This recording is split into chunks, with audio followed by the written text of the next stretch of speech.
What it do? Welcome to Club 32, the Gridiron Podcast. This is the People's Podcast where NFL fans come to represent their squad. I'm your host, Ron, and got a few co-hosts with me. Got some guests in the building. Got my man, Coach Shaq, and my man, Bo B. We're coming in here today. On today's episode, we'll be breaking down the likelihood of the new head coach's success in the NFL. I mean, every coaching cycle, doesn't always yield the expected results. So we'll be predicting this year's flop. So let's dive into it. But before we do, make sure to like, subscribe, and hit that bell so that you can stay in the loop with Club 32. We're jumping straight into it, man. You seen the coaches that we picked up, that were picked up this offseason, or that teams picked up, if you will, however you want to word it. How did you think that the market was in this cycle of coaches? Like, how we kind of grade the draft and we looking at it like, it's a strong draft. Or like, if you're just looking at all of the coaches there available at the same time, how would you grade that coaching cycle? Personally, from my standards, it was an excellent cycle. Definitely an excellent cycle. We didn't expect this. A lot of people didn't expect this. Fans, probably even GMs didn't expect some of these guys to get let loose. It started off with just Mike McCarthy, really, and then it just ballooned to everyone. So seeing that to a certain extent was really, really exciting for me as a fan, as a student of the game, as they say. So I was excited. I feel like it was a really, really good class when it comes to coaching. Okay. How you feel about it, Bo? Yeah, I'm going to piggyback off him. I mean, what's funny is originally they thought it was going to be a terrible class because it wasn't, Harbaugh wasn't available, McCarthy wasn't available. There, a lot of people were skeptical. They were saying Saleh, ironically enough, it might have been one of the better hires out there because there wasn't that experience. A lot of them were either coordinators or quarterback coaches. They were referencing Davis Webb for the Broncos as a QB coach, never been a playtime caller. They're referencing the Rams quarterback coach. I'm forgetting his name, but he interviewed even a couple times with the Browns, I think. But there wasn't that strong of a class. And then Harbaugh becomes available, McCarthy comes available, and all of a sudden this class came to be one of the better head coaching cycles when it was all said and done. Yeah. I mean, everybody was so hyped. We thought Tomlin was going to get in on the mix. Like, hey. I'm not even mad at him, though. I'm like, you think about it, that man been coaching for like 19, 20 years straight. He ain't even had an off season yet. So you take a year off. Go spend some time with the family. He hasn't had that, if you think about it, in about 19 years. When Exactly. He hasn't had a free June, July, May, March. Always thinking about football. Always rolling. I don't think he'll be back. But, yeah, take that time for yourself, man. You've been rolling for that long and at that much of a success. I mean, you never – he's never had a losing season. I mean, I don't think it's a coach. Even Bill Belichick had a losing, season at the end of his tenure. That's crazy. And look, at the end of the day, even if it didn't go the way you wanted to, it's not a bad, hook to hang your hat on. Absolutely. I'll take that resume. But I want to point out to y'all something, because I was looking at some of the averages, right? And it's like what usually happens with some of these new head coaches. And historically, new head coaches do give teams like a modest year one lift. Like, they got one long-range study of coaching changes from 1979 to 2017. It found that teams improved their record year one about 63% of the time, with an average gain of plus like 1.3 wins. And a separate betting market study found that since 2003, first-time NFL head coaches have slightly outperformed preseason expectations, averaging almost a half a win above expected, while coaches with prior NFL head coaching experience taking over new teams averaged about almost, a win less below expectations. So when you isolate, first-time head coaches, and then the average debut season since 2010 came out roughly to about 6, they would have like 6-10 is what they would be averaging, with about a 22% playoff rate. So if you look at it, I think that tells you that the average rookie coach is not usually an instant contender, but is often a stabilizer that can move a bad team forward respectively. So with that being said, though, like, do you think that the year one coaching, that bump comes more from the coach itself or from bad teams naturally just bouncing back? That's a good question. You want to take this first, brother? Yeah, I mean, my opinion is, I mean, if you're in the league, like you got some type of talent, and a lot of this team, it comes down to coaching. I mean, you can see. I mean, I'll just be honest with the Titans. What happened to drop off from Vrabel to Callahan? Now he was on the opposite side of the spectrum, but coaching matters to a certain degree. Sean McVay goes to the Rams after Jeff Fisher retires, and they turn into this offensive juggernaut his first year. I mean, you got coaches matter more in the league more than any other sport, in my opinion. NFL coaching is I mean, it's bar none different than any other sport. I think it's married to the two. I think it's a marriage of both bringing in guys that when new coaches come in, you see it every year. Every team did it. They brought in some guys they're familiar with whether they were a coordinator previously or whatever the situation was, and then you bring in players as well to fit their scheme. I think the biggest thing is there's no tape on what they're doing. You first come in, how are they going to run things? I know he comes from this tree, but he also came from that tree. And how are they marrying those offensive schemes together or the defensive schemes? And how are they building that culture within the team? And at the end of the day, players like a new voice sometimes. If you have a coach there for 8 years, having a new voice, new opinions, new ways to get to those players mentally to get them to want to play better or faster, understand the scheme better. I mean, I don't think it hurts by any means, but that's where I look at it from. Okay, coach. Definitely, I agree. Definitely agree. Sometimes having that new voice in there, it really changes things. Talent across the board. Of course, we're not going to say talent across the board when it comes to the roster. To all 32 teams are exactly the same, but at the same time, this is the NFL. We expect you to produce. We expect you to play. We expect the general managers. That's another thing that goes into it too. The general managers putting the talent out there, getting whatever they see on the coaching tapes or the teaching tapes, as they say, what the coach wants, bringing those guys in there, so therefore the scheme can be pushed the way they want to. What's really interesting to me is that second year.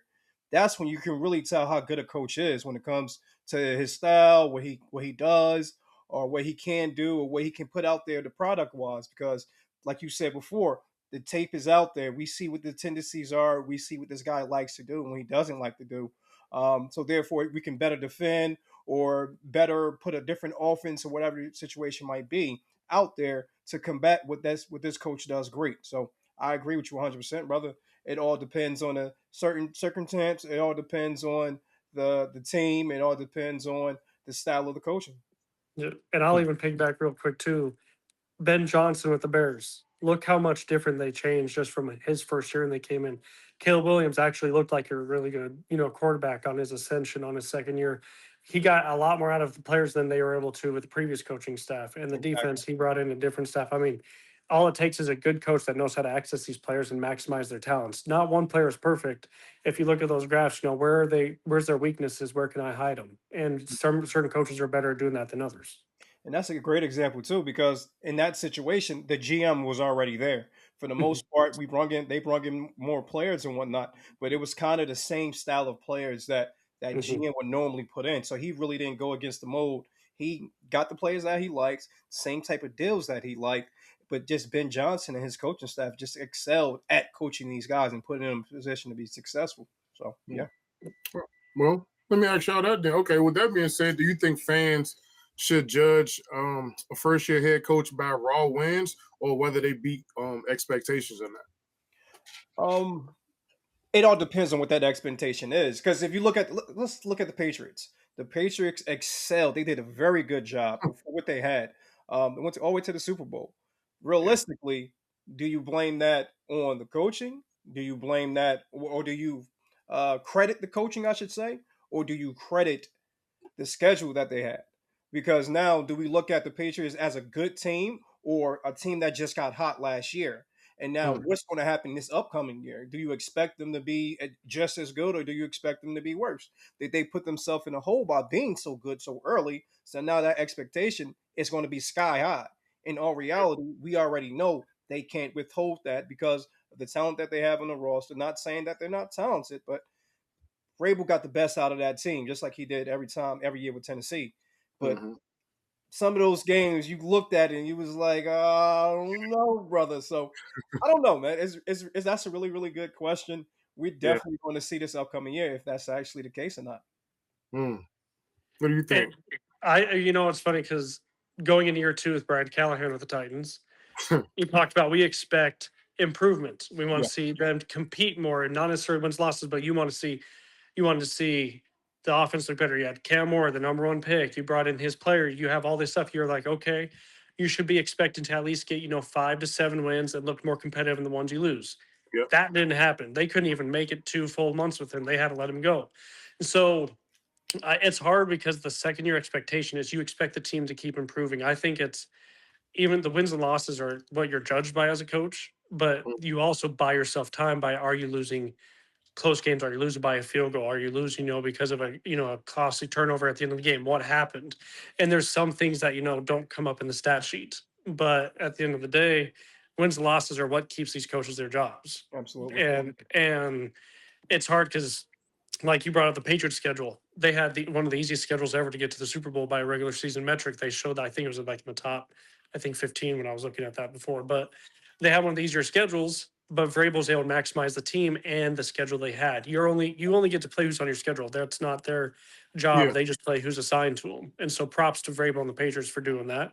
And then you have the Titans, who ironically had the toughest schedule after having the number 1 pick. And so, there's a lot of things that come with it. But second year, it's almost like a rookie. After the rookie wall is done, how much are you going to jump the second year? Coaches are the same way. Okay, you set a good framework. We expect you to do good.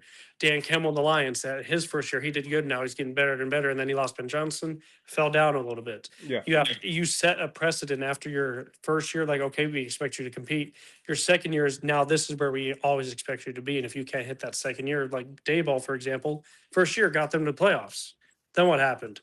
They just kept slowly getting worse each year. And so I think you got to be judged by first year can be a flash in the pan. Second year is really, this is where your baseline, what you should expect them to be at minimum.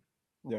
And as a fan, it's different. It's extremely difficult to Mhm. water down your expectation because as a fan, you're looking like, I want to see wins. I want to see my team perform. Yeah. You're not thinking, hey, my team has to develop and it's going to take some time. Great example. Brian Callahan, great Mhm. example of Tennessee. Like this, we expected to win some games this year. Yeah. They had the talent, they had the general manager in place, and it just didn't happen. Yes, we lost 5 or 6 games by single digits, but it doesn't matter. It's all about those wins. And then they're going to go to the fact, hey, Mike Vrabel, he would have got those wins regardless. So it's a really interesting situation. Yeah. I look forward to seeing Patriots this year and seeing what they can do when it comes to this team because they have a nice little squad, but at the same time, can they compete? Can they win against the big boys compared to a lower level schedule? So we'll see. If you look at so what I said earlier, I said something about like the averages. Well, the average record for New Year head coaches is about 6-10. Yeah. So if you're a squad, that's rebuilding or you need help for whatever reason, you hired a new head coach. Do you think a team in rebuild mode should look at 6-10 as a positive thing or a negative thing? Like, how do you think you can look at that? Like, when it comes to rebuilding a roster for a new head coach, is that an acceptable?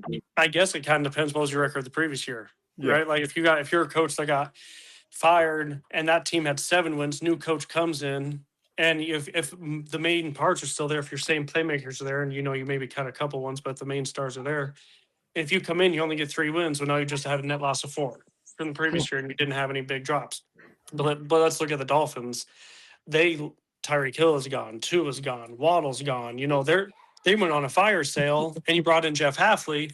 He should not be judged on anything this year outside of building your team up because you're starting from the ground bottom. So that's a whole different scenario for him. I think the hardest part is when you come in, if you're a new coach, like let's look at the Steelers, like we talked about previously with Tomlin. Every year he didn't lose. He always had a winning record at least. Tough games. Yeah. Now what's Mike McCarthy going to do? He has a good record overall, but now he's going to be judged on the previous regime. Are you going to bring losing records here? How are you going to help us compete? Because Tomlin always made sure we were as competitive, at least close to the playoffs every year. Even when we didn't make it, we were in the conversation till the end. And so it's going to be really interesting to see how the Steelers and manage it. But overall, coaches, where it's all about where you're at. And I think Robert Saleh was smart. He said he wanted to go where he knew. I mean, he said he studied the Titans more than any other team. He wants to know the owners, the front office, he wanted to know how long do I have, patience wise, that he wanted to know it all. And then there's going to be other teams, they don't have the patience. The Steelers don't like to lose. So McCarthy's leash might be a little bit shorter. I think it's going to be really interesting how it's judged. In my opinion, it's about where you are. Each team is totally different and what's their history. Steelers have 6 championships. Cardinals don't have any, and you just brought a whole new coach in there too with LaFleur. And what's his expectations going to be with not having a quarterback? Kyler Murray's gone, and what you're drafting 3rd overall. What's your expectations? And it really comes down to the ownership too. That's a big piece of it. I hear you 100%. I disagree a little bit because I'm going into it as a player. If I'm a player on an NFL franchise team, I don't want to lose. I want to win. So when it comes to the expectations for my program or franchise, when they bring in a new head coach, I always automatically go to at least 50-50. Back in the day, it used to be 8-8, but now since we don't have that 50-50 because they added on the extra game, I would say 9-8, which is a winning record. So I get you 100% when it comes to that, and that's a great mindset to have. You can say a fan mindset, you can say a player mindset, or whatever situation might be, but I just personally believe that a 9-8 record is what you should strive for, regardless. Well, if you're a lower level team, of course, 9-8. If you're a French playoff team, playoffs. If you're a contending team, division. And then you have the AFC Championship game and the NFC Championship, and so on and so forth. So that's my thinking process behind it. Yes, sometimes, like I said before, it might be considered a fan mindset, but I'm a former player. I bought, so I want to win. I want to win, regardless of the circumstances, regardless of the situation. I don't care if I have a new coach coming in. If I was 2 and whatever last year, I want to win at least 9 games and have a winning record. So that's, in my opinion, is what a winning team, a winning mindset should be. I want to win, especially if I'm coming in and the team sucked last year. I want to win as many games as I possibly can, and 9-8 is my low bar. If I didn't get that 9-8 record, is a problem in my opinion when it comes to it. You said something about the Dolphins and how they shouldn't expect to win at all. Yes, it's not on Jeff Halfley, but actually it's all on that GM because he did this. He changed the dynamic of that team and the expectation of that team 100%. So how do we view him? So that's a great question that we need to ask because he took all the pieces off the table. Yes, some of them were bad contracts, but at the same time, I don't think he did a favor to his quarterback. I don't think he did a favor to his new head coach.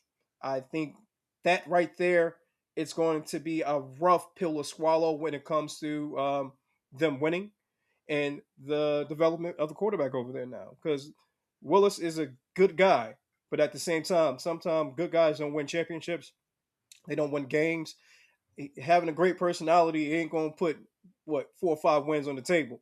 So I pray they put the pieces around him and do what they got to do because it's going to fall on that GM more so than coach. When I look at some of that, one of the things that that's real tough, if you ask me, is the McCarthy thing, and I think that there are coaches in tougher positions, but the only reason his is tough is because it's going to come with a lot of scrutiny. I think him and Harbaugh, because New York markets are just brutal anyway. But I'm more so thinking about because it damages his reputation that much more by taking this job. The pressure, and I'm gonna tell you why. Because like you just said, you gotta think about it. The Steelers have never had a losing record under Mike Tomlin, so you can't have a losing record because once you do, if they were to ever have a losing record, it'll be the Steelers went X, Y, and Z years without a losing record until you'll be the coach known for giving them their first losing record in so much time. So that's like huge pressure on a major franchise. We're not even talking about, this is the Steelers here, so that's just something that really I think is huge pressure. And yeah, historically you'll be the guy attached to the infamous losing season, honestly, which I don't think you would want to do in that market. But nonetheless, if you really look at, all right, let's jump into the next section, and it kind of just breaks down the experience versus first-time hires, because like the this trend, well, they usually said that the first time is a little bit better than the experience, not overall, but it's just about understanding this first year. Pretty much we breaking down these coaches going into their first year, first time with their new teams. So like it favors first time NFL head coaches over retreads when measured against the expectations. Even if the public often sees, the veteran coaches as a safer option, since 2003, rookie NFL head coaches have posted a record of 53, 39, and 6 over that mark against preseason win totals, while experienced hires on new teams have lagged behind the expectation. It doesn't mean the veteran hires, fail, ultimately, but it just suggests that they're more likely to underdeliver relative to the optimism, that's attached to that person. And so the questions that I would ask you, like around those metrics right there, is a first time head coach's upside worth more than a veteran coach's perceived stability? Absolutely not, in my opinion. I would rather a retread because you know what to get with a retread to a certain extent. Especially a retread that took a time off and was an OC or DC for a while. Hmm. So therefore they can sit in a ish for a minute, as they say, and just realize what they did wrong more so than just jump right back into it. Because sometimes when you jump right back into it, you do the same mistakes that you just got fired for, or you just Yeah, left a team for. Um, that's my opinion when it comes to it. I don't want to go it back to could the be Tennessee moving like Titans. emotionally too.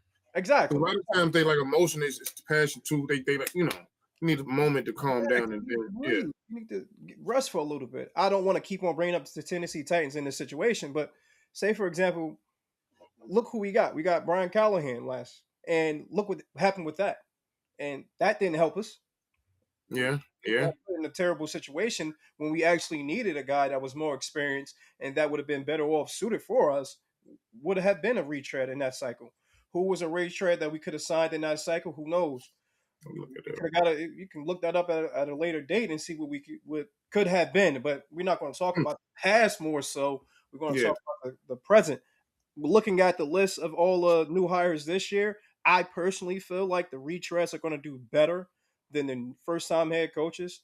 Mm, I would consider Jeff Halfley a first time head coach because he was the head coach at Boston College before he went to Green Bay, and now he's over there. So I don't know if you really want to consider him a retread or mm, a first time head coach. But I personally, looking at this list, I definitely feel like the newer coaches are going to have a hard time because you don't know those moments where you got to put your foot down to a player and say, "Hey, no, I can't give you the ball right here." Or when you're so used to being on the sideline talking to a player, you got to focus on the game 24/7. You can't just pull all your energy into one player when you were like you did when you were OC. So it's like little experiences and little situations like that that is really beneficial. That's why I think retreads are the best way to go to a certain extent.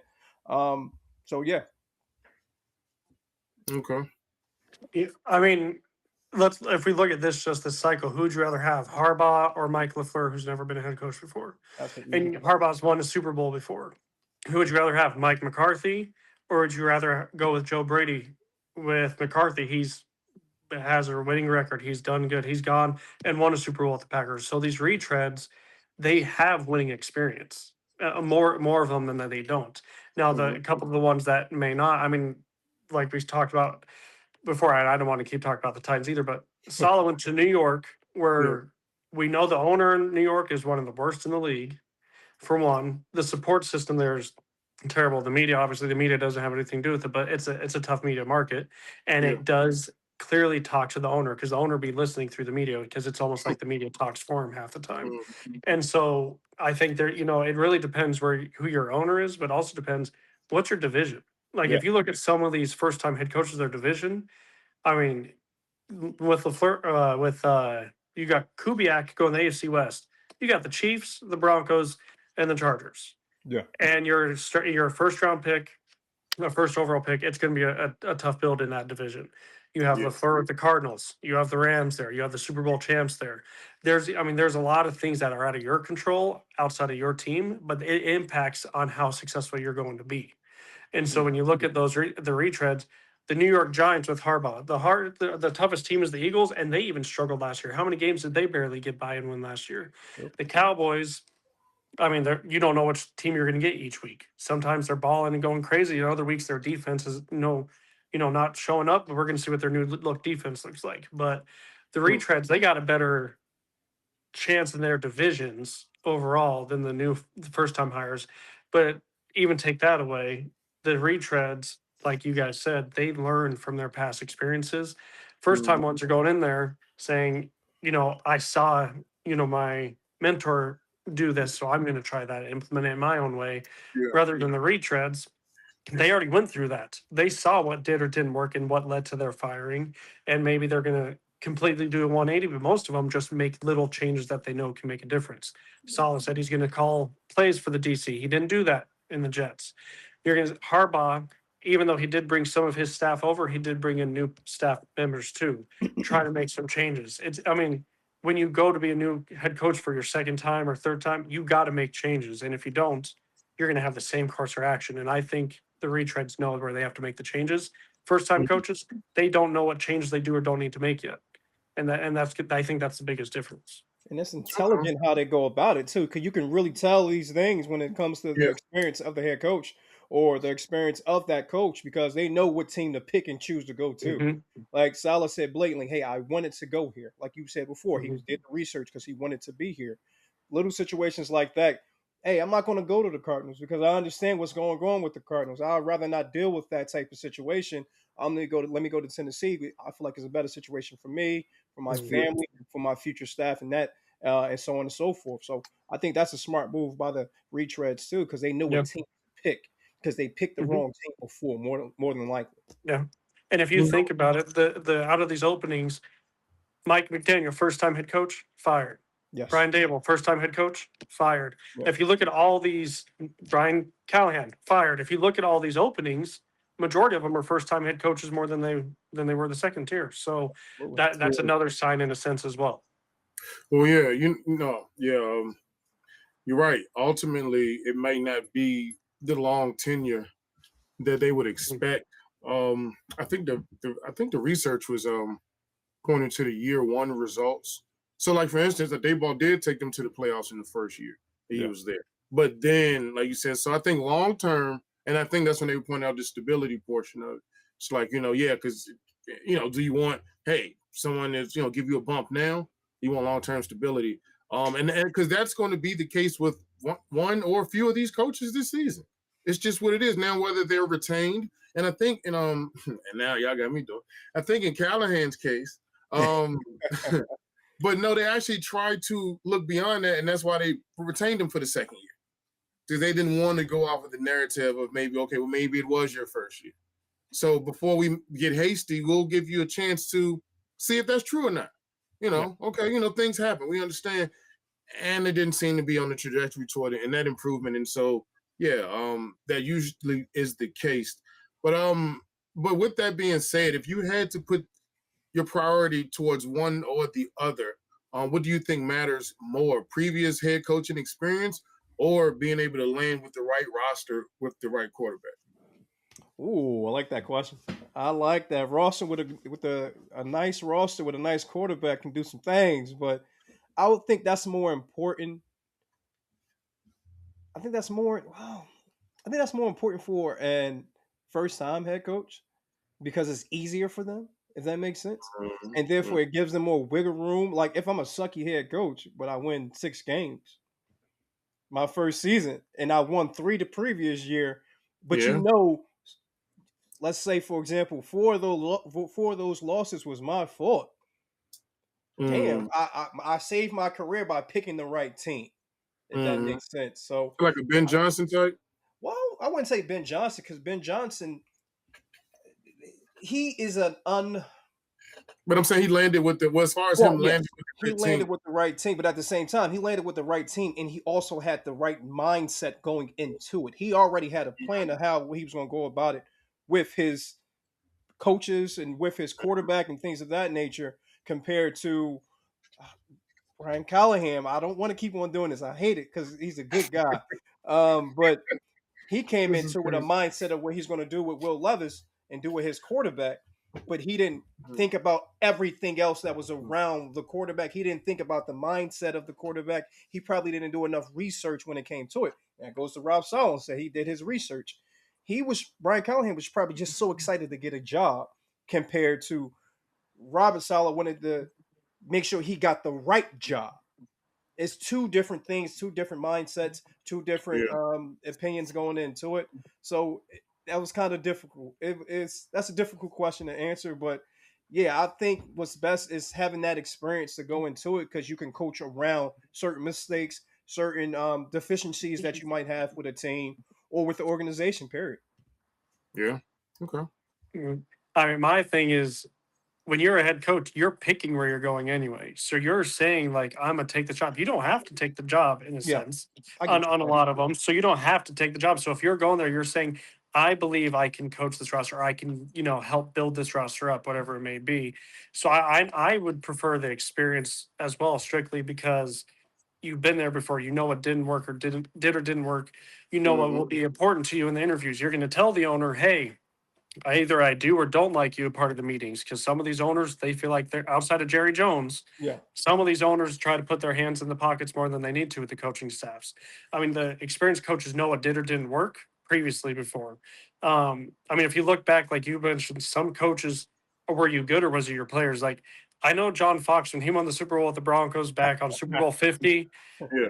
does John Fox was it the defense and Peyton Manning that made him successful for those years? Yeah. Or was John Fox making them maximized? I mean, you can go down this list with a lot of coaches. Yeah. And a lot of players. I mean, we know in the NBA the players carry the coaches more than anything, but in the NFL it's a whole different ballgame. And how many coaches were carried by your team? Now, I brought up at the beginning, coaching matters more in the NFL than any other sport.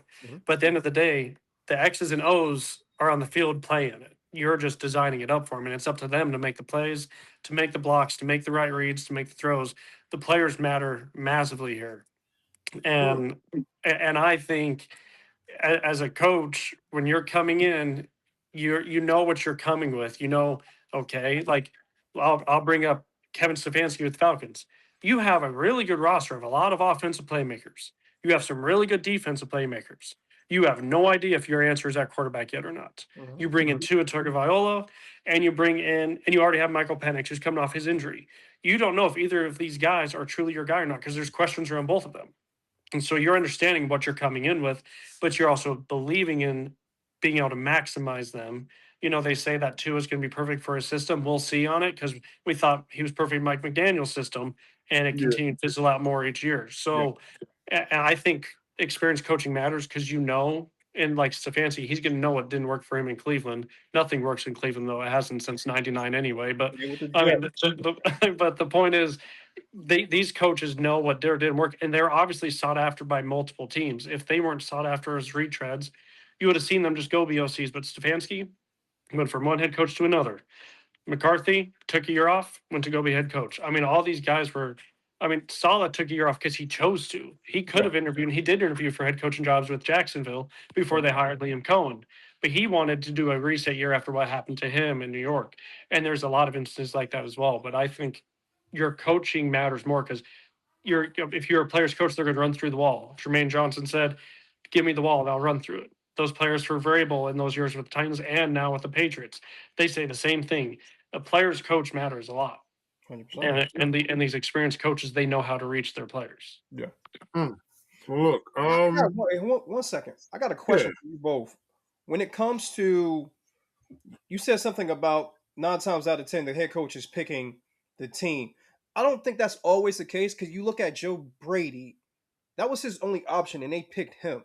How do you feel these head coaches actually? Do you feel like they have a lot of weight on their shoulders when they are picked more so than them picking the team?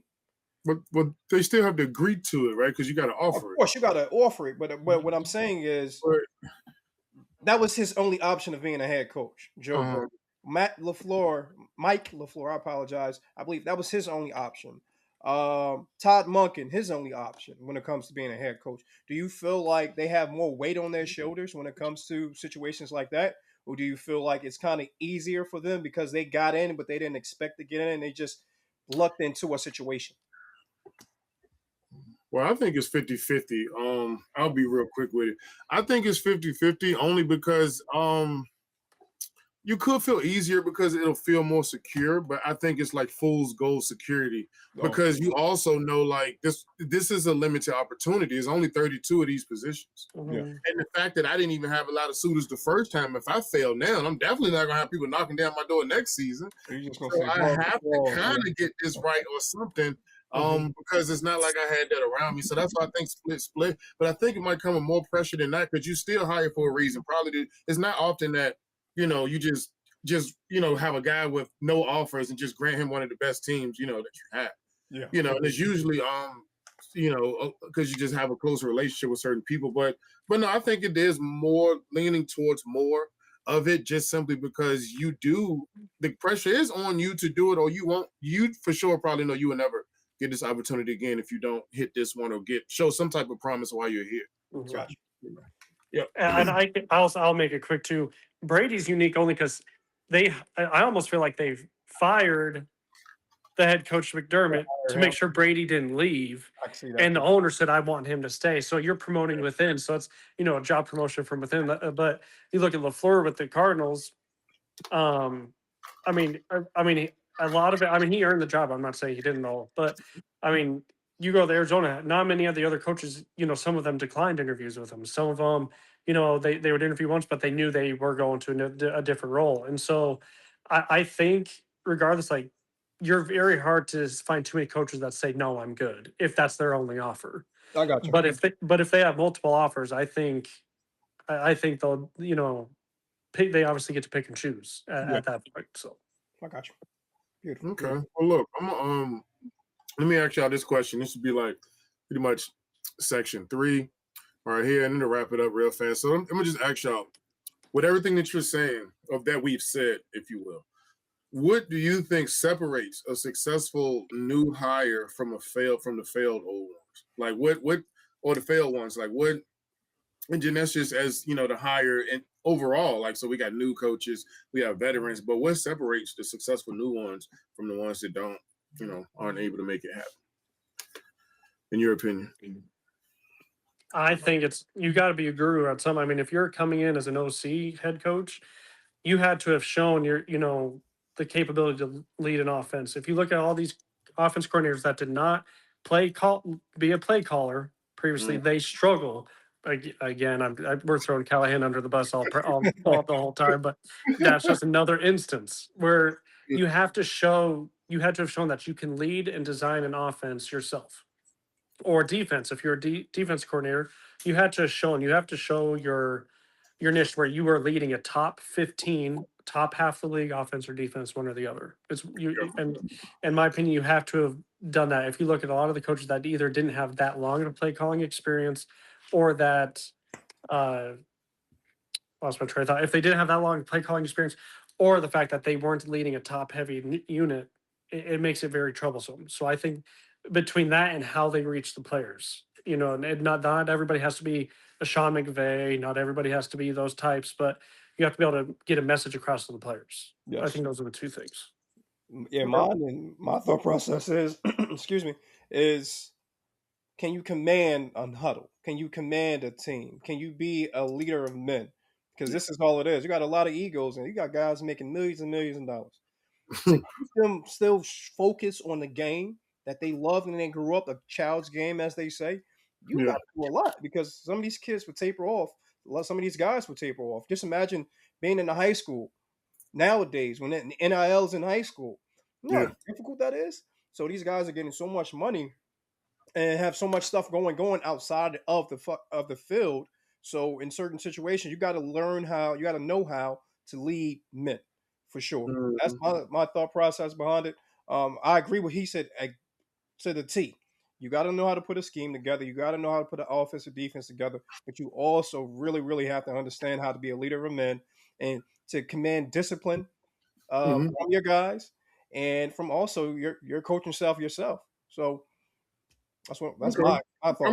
I'm glad you said that. So then my last question under this section is with that being said, this is your first year head coach. Which matters more to you, scheme fit or just overall roster talent? What would draw you in more? What do you mean? Like Well, I for mean, scheme fit. Do you have more guys that can fit your scheme? Because sometimes you can have like having if I use like Madden as a reference, you might have a guy who might have a high overall, but if you look at it, he doesn't necessarily fit the scheme that you're running. Yeah, so would scheme fit matter more? Like, I got a lot of guys to fit my scheme, or like overall roster talent, like it's just some really great guys. But it has to be scheme fit. Period. It doesn't matter how good a team can be if they don't fit your scheme. It doesn't make sense because you're going to be coaching something, and they're going to be like, "What the hell is this? I don't want to do this," and they're going to it's going to taper off how good they are talent wise because they don't fit your scheme. So, and that can go for a first year head coach or an experienced head coach too, not just a first year head coach. So, either or. Yeah, for me, it's funny because I think the scheme fits more for your baseline depth and players. Because Jamar Chase, you're going to make him fit in any scheme. That's one other thing. You're going to have Bijan Robinson. He's going to fit in any scheme. Your star players, it don't matter about the scheme because you're going to make sure they fit what you need them to do.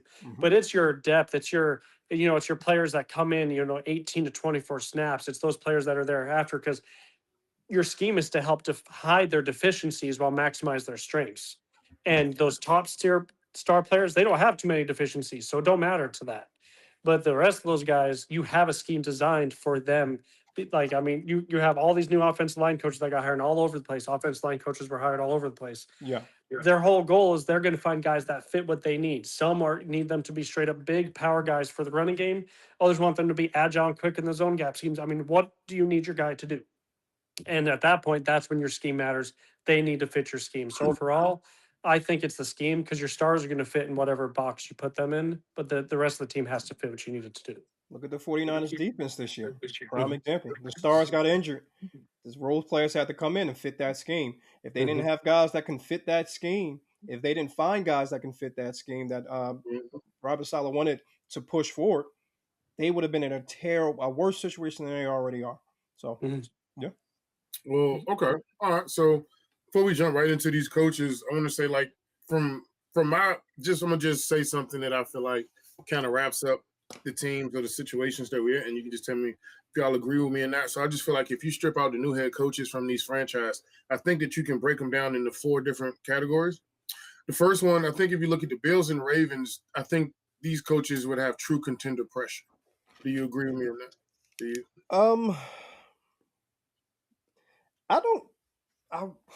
All right. So this is, yes, they want to win, but again, it goes into that first time head coach. I think they're going to give them 2 years. It's probably 2, in my opinion. With both of those guys, I'll say a 2-year period because you want to get your feet wet. You want to see how things go. You want to see your coaching style as a head coach because your coaching style as a head coach might be different than your coaching style as a coordinator. So I think they want to give them 2 years. I don't think they're going to put a lot of pressure on year 1, especially for the Ravens. I think they're going to taper down the expectation because the way everything went down with the Ravens. When it comes to the Buffalo Bills, that's one is kind of questionable because you fired a head coach that was doing the damn thing for you for a long duration of time. You would say the same thing about John Harbaugh, but it's a little bit different. It just felt different. Like John Harbaugh was there for so long. Sometimes the taste in your mouth get messed up. You need to just go somewhere else. And that's how that situation went, in my opinion. They just both needed to part their ways. When it goes to Buffalo, he wanted to still be there. He still had the same respect and command of that team. So I don't know what's going on when it comes to that thought process of the ownership over there because that didn't make sense to me. But I would say, if anything, the Buffalo Bills kind of questionable. Ravens, I think they're going to push it to the second or third year. Okay. You think true contender pressure? For me, I feel like they both have contender type pressures only strictly because Lamar Jackson's playoff record gets talked about more every single year. Yes. The Ravens, part of their roster is getting older. Derrick Henry's still on that team. And there's parts of their core that they don't have much bigger of a window to contend before they have to start rebuilding pieces. The Bills, Josh Allen, he gets talked about the same as Lamar. Who's going to do it if it's not Mahomes? Who's going to do it for that team? And now you have the Patriots with Drake May, who just made it to the Super Bowl, and what are they going to do this year? We already talked about that earlier. But there's pressure And the Ravens, historically, they're patient with their coaches. If you look, I mean, Harbaugh was there for a long time. Yeah, Ravens are normally kind of like the Steelers; they're pretty patient with it. The Bills owner, he's kind of like, what are you can do? His explanation on why he fired McDermott was didn't make sense. far out of left field. It didn't make sense. So where Yeah. is he going to be if the Bills look the same or worse after a year or two? And so, I mean, anytime you have Josh Allen and Lamar Jackson on your team, you're going to have championship type pressure. And if you continue to look the same or worse than the previous coaches that you just fired to make this team better for, your leash is going to get a little bit shorter quicker than you think. Yeah. So I answer my question in the thinking process of this. When I see a contender basically, if you lose in a wild card round, you can possibly get fired. That's why I say with both of these guys, I don't see the Ravens firing. If they lose in a wild card round, I don't see them firing mentors. Yeah, But no. when it comes to Mhm. Brady, I feel like if you lose in a wild card round, now you force yourself in a position to possibly fire him. So that's Mhm. why I put Brady a little bit over Jesse Mentors. Okay. All right, cool. All right. So this next category I put under was either playoff or bust, or they have to make a playoff push this year. And that'd be the Falcons and the Steelers. What do you think about it? Um, Steelers, yes. Falcons, no. But I don't think either one of these guys get fired. It's going to be Yeah, a no, lot of this isn't scrutiny. firing necessarily, just categorizing the status of where these teams sit at. Like, I would think the Bills and Ravens would still want to be a contender. I Yeah, would think you at least have to make the playoffs with the Steelers for sure. And you the would think Falcons. that, the Falcons should be able to push at least close to it with Stefanski. Because then my rebound category is teams that look to rebound and become relevant again would be like the Giants, the Browns, and the Dolphins. Yeah, And then teams looking for like a full rebuild and like kind of reset and get things going is like the Titans, the Ravens, and the Cardinals. I got you. I don't think Um, the Falcons are going to make it playoffs. I don't think so. I don't think Regardless, so. I don't. What do you think the expectations are? If you had to be on Art and you like, look, I think Kevin can get me X amount of wins. What is that blank you think Art put right there? Arthur Blank. Yeah. You're going to have a bad taste in your mouth if it's 9 wins or less with him. But Above I 500. don't think he's going to get it for whatever reason. I just have a bad feeling about that team. I don't want to put it on injuries, but the Falcons, I don't think they're going to get it. But again, I don't think he's going to be as much pressure on him going Yeah. in through that, especially with Matt Ryan. He's running the show over there. So with him running the show, True. the expectations are going to be taped down because he understands how to build a franchise. I don't think Art is really going to have much more pull and say in that team. He let go of everybody that was really in his ear so much, and he just said, Mhm. "Hey, Matt Ryan, handle your business when it comes to it." So I don't think I think they're going to build it the right way by not making certain mistakes and moves. That's going to bring talent in, but at the same time, it's going to be questionable talent. Let's say, for example, if you bring a guy in that's really really old, but he can give you a couple sacks or an old receiver or whatever the situation might be. I think they're going to start building that franchise the right way, but it's going to Okay. take some time. But when it comes to Pittsburgh, like you were saying earlier, yeah, they got to win now.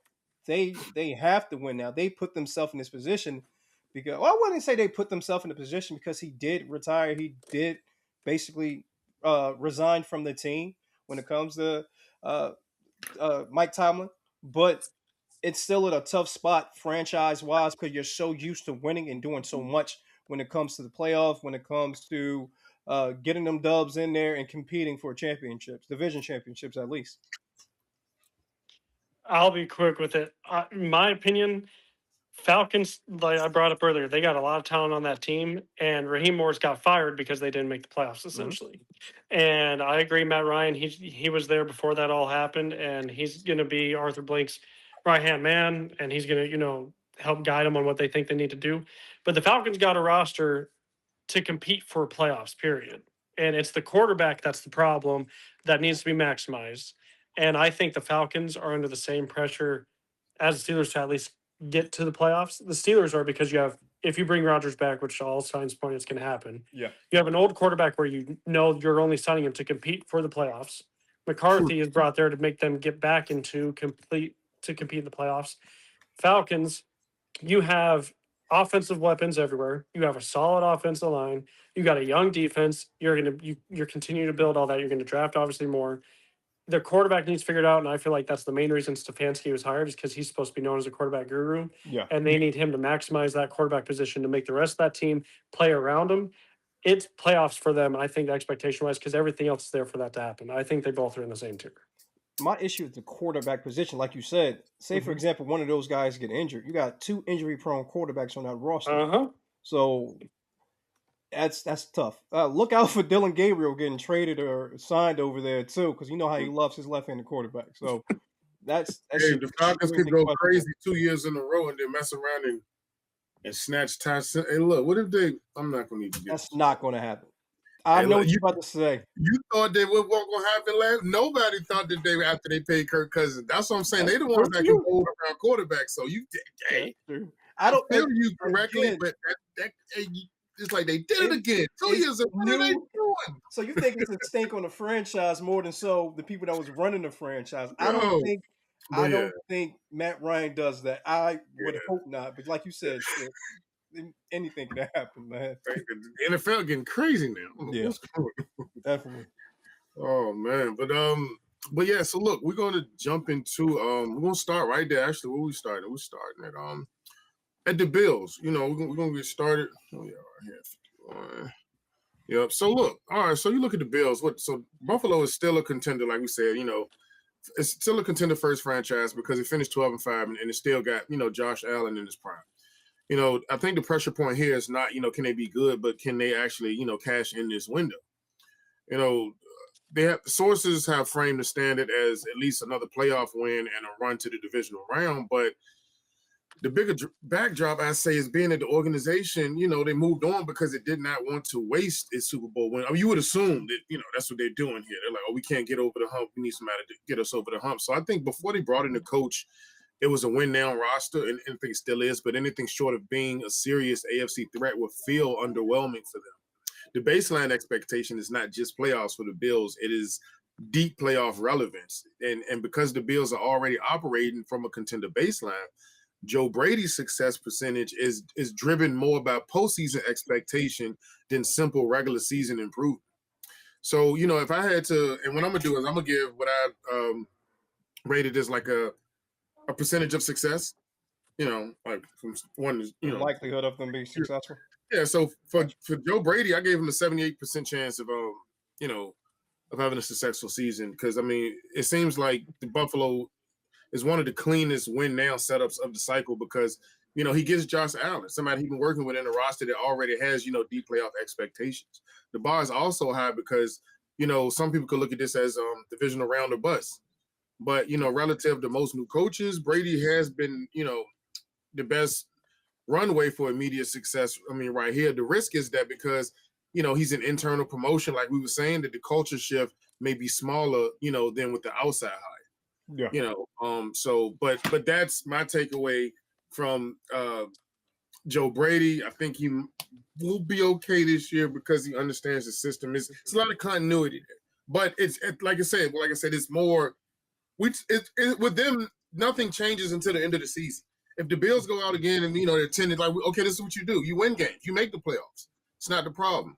So he really has to put everything together, and his spotlight is going to come once they get into the playoffs. Because Lord and behold, forgive if they don't make the playoffs this year, don't let the Bills miss the playoffs this year. Don't let it happen. But yeah, so that's his pressure doesn't come into the end of the season. But I still think 78% is my ranking. What say you all about Joe Brady and the Bills and how they think they're gonna look this season? I'll say about 65%, 70%. I think they can do something. Okay. I'll put him right at 70, just strictly because Brady and Josh Allen, they work so well together, and he designs a really good offensive scheme. The difference for me is going to be, how do you change from being a strictly OC to being a leader of men? How are you going to lead the full team? You've only led the offense. That's the difference, and that's going to be the trigger point in where the Bills go this upcoming season. Yep. Okay. I love DJ Moore. I love that signing with trading for him. Yep. DJ Moore.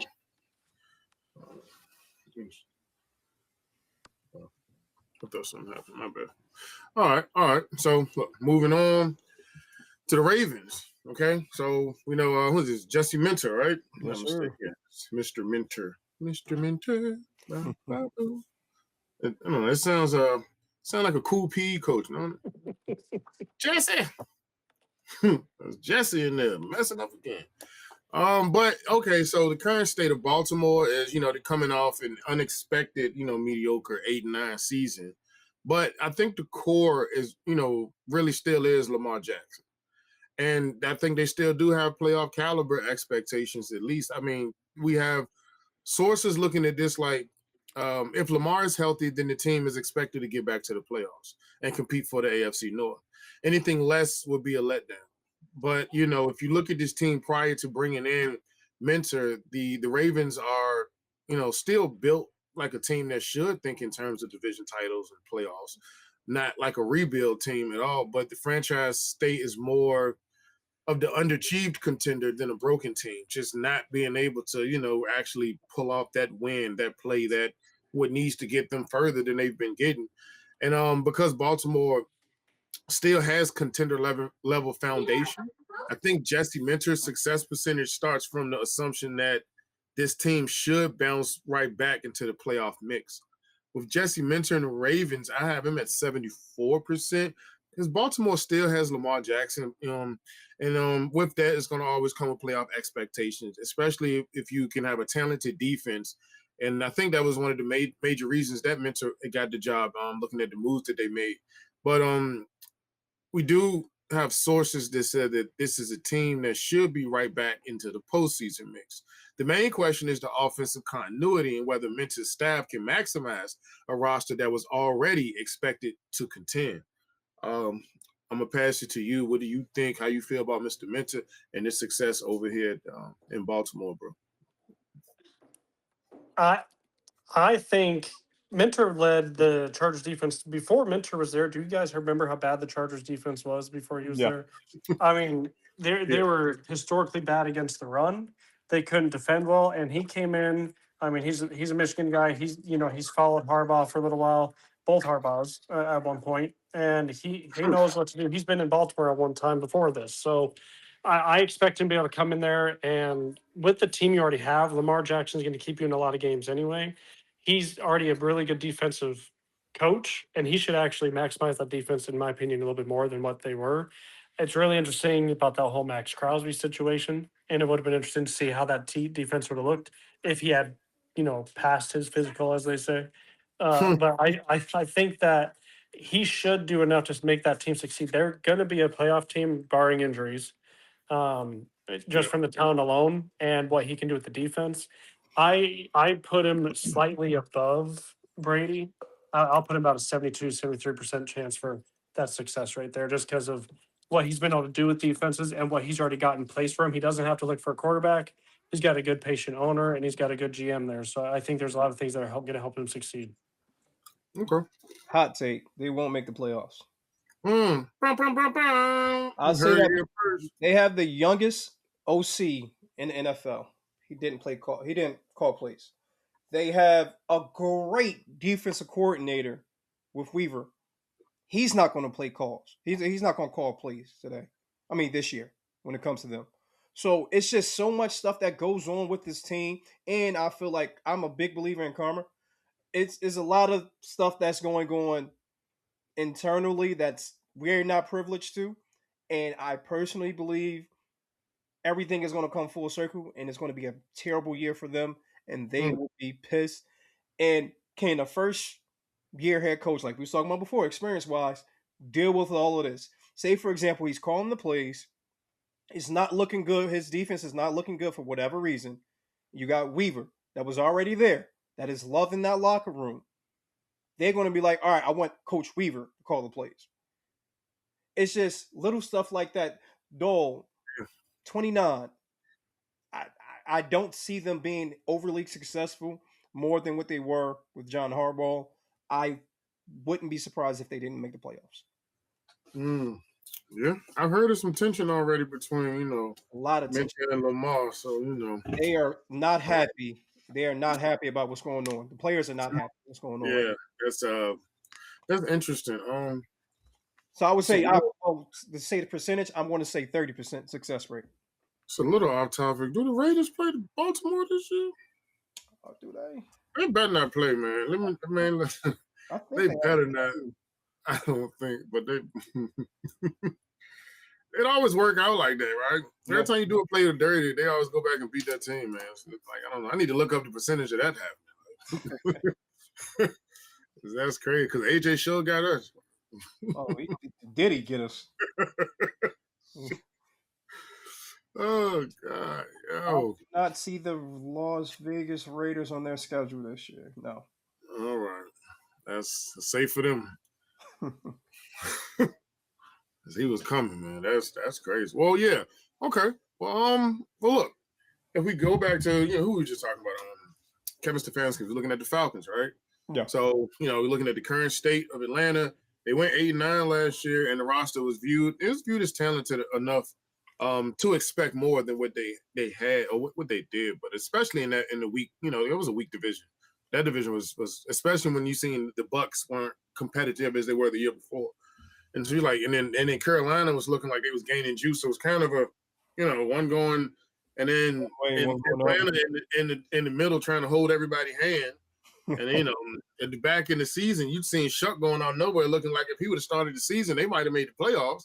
Like, it was a weird division, but nonetheless, I think the biggest question hanging over this franchise is still, like we said, Michael Penix Jr. Yeah. Not really the legitimacy of this roster per se. But if you look at them prior to bringing in the coach, I think that they still should be trying to get in the position where, like he was saying earlier, they should be able to chase the playoffs. Yeah. They Atlanta should have really did better than they did last year, honestly. They really I watched a lot of those games. They probably should have won that division and went to the playoffs. But I don't think that they're in a long rebuild type of situation. They're more in a figure out the quarterback right quick and go win a division type category. But because Atlanta already looks like a roster that should be in the playoff race, Kevin Stefanski's success percentage is tied to whether he can turn that existing talent into actual division pressure. So for the Falcons, I have Kevin Stefanski with a success rate or winning percentage of 72% is what I have on them because Atlanta's roster and division make this one a little bit attractive, honestly. Sports Illustrated specifically said that the Falcons are too talented not to be pushing for the playoffs in the NFC South. And then CBS likes the overall setup around Stefanski. The variable, to me, like we just said, is still Michael Penix Jr. or whatever they're doing at quarterback tour, but the environment is favorable enough that a playoff caliber year one is a realistic bar. Okay. But okay, so what say you about Mr. I mean, we just talked about it, but I guess in grades of actually going into the success rate and how you look at this matching up for year one for this team. I love the division that they're in because Carolina could do great things one year and bad things the next. Tampa is questionable when it comes to certain things that they're doing right now. I feel like them losing White is going to be a bigger story than a lot of people are thinking or talking about. Evans too, man. Evans too. Yes, very, very true. So I'm I'm going, yeah, my fault. I forgot. I didn't forget about him, but I just wanted to lead him off a little bit. But yeah, I really, really feel like the Falcons are going to do a lot. I feel like the Falcons in New Orleans are going to be the teams to watch in that division. So I would say about a 75%, 75, 76%. Interesting. Okay. Yeah, I'll put them about 75 strictly just because of the division. I think the Buccaneers got worse losing the players that they did. Yeah. And Carolina, now Bryce Young has gotten better since his rookie year, but the overall as a team, they lose games they should win, and then somehow they win a couple games they shouldn't win. But they're just always seem like they are gonna be stuck in that 7 to 10, 8 and 9 range. And I think Atlanta's got a better roster than that. And then Michael Penix, I think Stefanski can maximize them more than the previous OC. I know a lot of buddies that are Falcons fans. I talk to them a lot, and they couldn't stand the OC. They said he was not maximizing at all. It seemed like a lot of players are frustrated with OC as well. Yeah. From what they would show me snippets on, you bring Stefanski in, who's that's supposed to be his where he lays his hat on, and I think he can maximize the team enough to be the leaders of that division. I think the Saints are going to be sneaky good. Kellen Moore's got them really playing good at the end of the season last year. They're really starting to do some things. I think the Saints will be competitive, but Falcons are going to be the team to watch. I give Stefanski about 75%. Okay. Well, we'll see, man. It's definitely going to be an interesting year as it is every season because, there's always the unknown, and Yeah.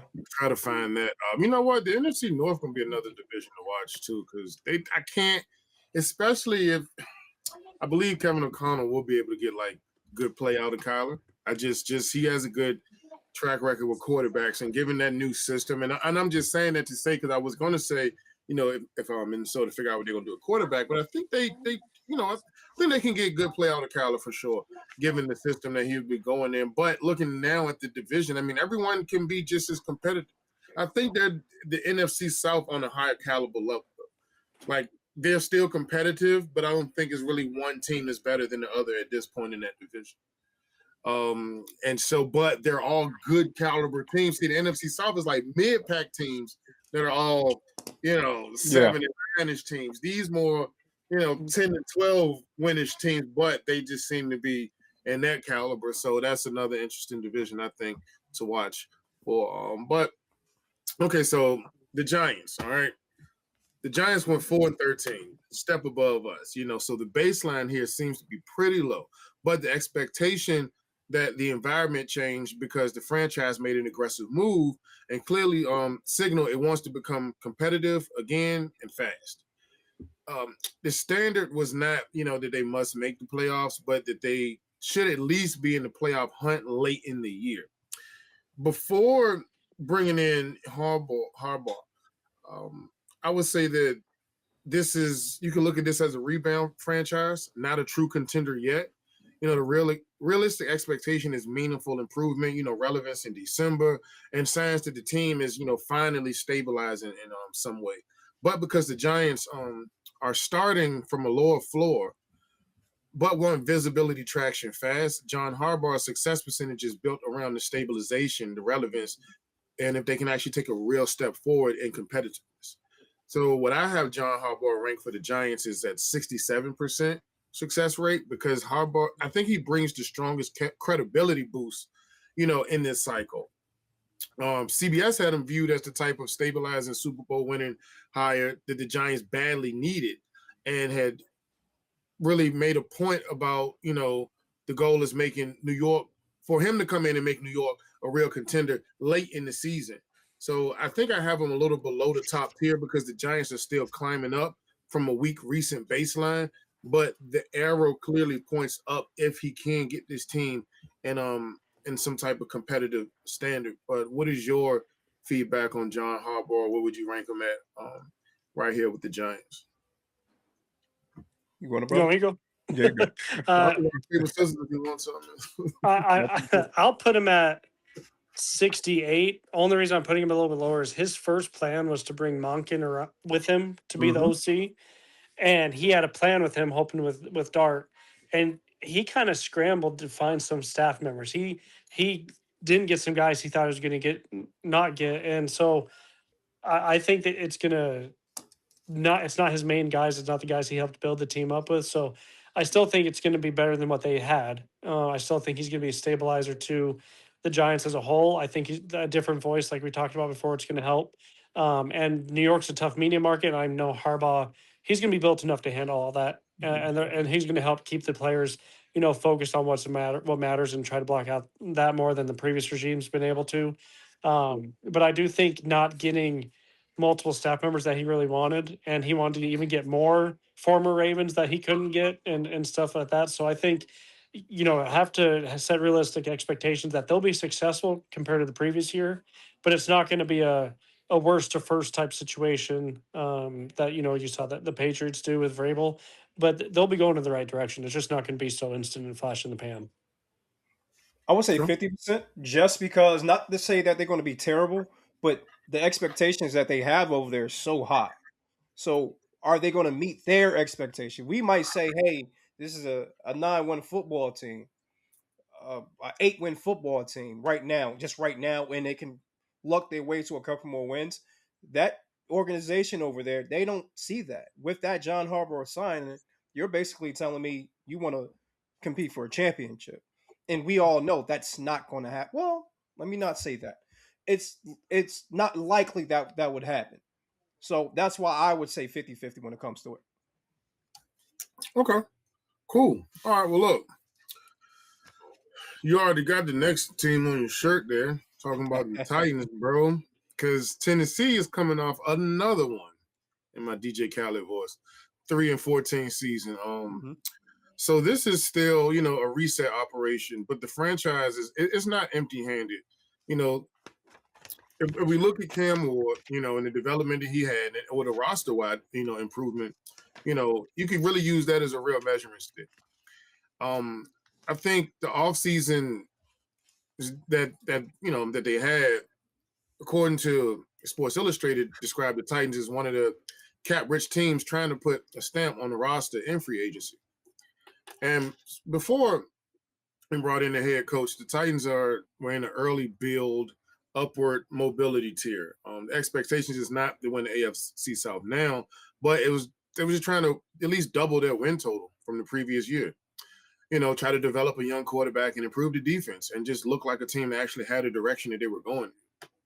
So, because Tennessee's bar for progress is more than immediate contention, I think Robert Saleh's percentage is tied to just visible growth, quarterback development, and a meaningful jump in an overall, team structure.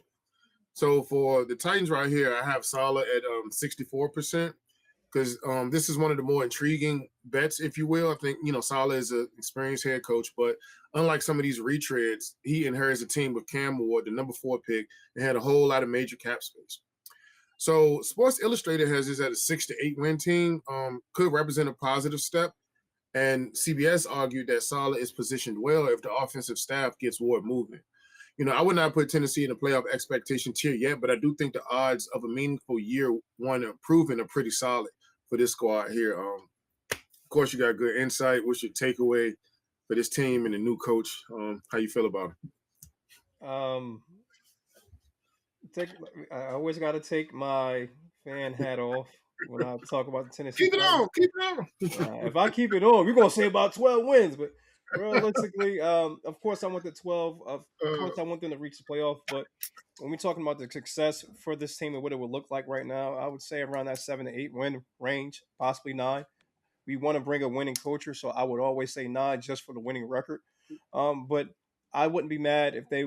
Well, of course, I'd be mad. I ain't gonna front, but a 7-win team is something that I can be talked into being okay with. I think they're going to do well. I'm going to push his success rate this season to about 70%, just because of turnover, in which I have now, and that staff that they have. Sometimes we forget the staff that's in place. Yeah. Tennessee has a top 5 coaching staff this year. So with the coaching staff being so strong, and with the players that they're bringing in being familiar with the system, we was talking about the system before. These are development guys that can develop in that system and get better and better and better. We don't got a lot of old guys on the roster. We got some up there. They're getting up there, but it's a great age where they can still develop and get better. So that's why I would say around 70%. Excuse me, when it comes to the success rate, and I'm definitely looking at around 7. That was a 7-9 win. Okay. I'm in my opinion is we should be playing meaningful football in December. That doesn't mean making the playoffs. Yes. But that means you are on the bubble for the playoffs up until the last week of the season.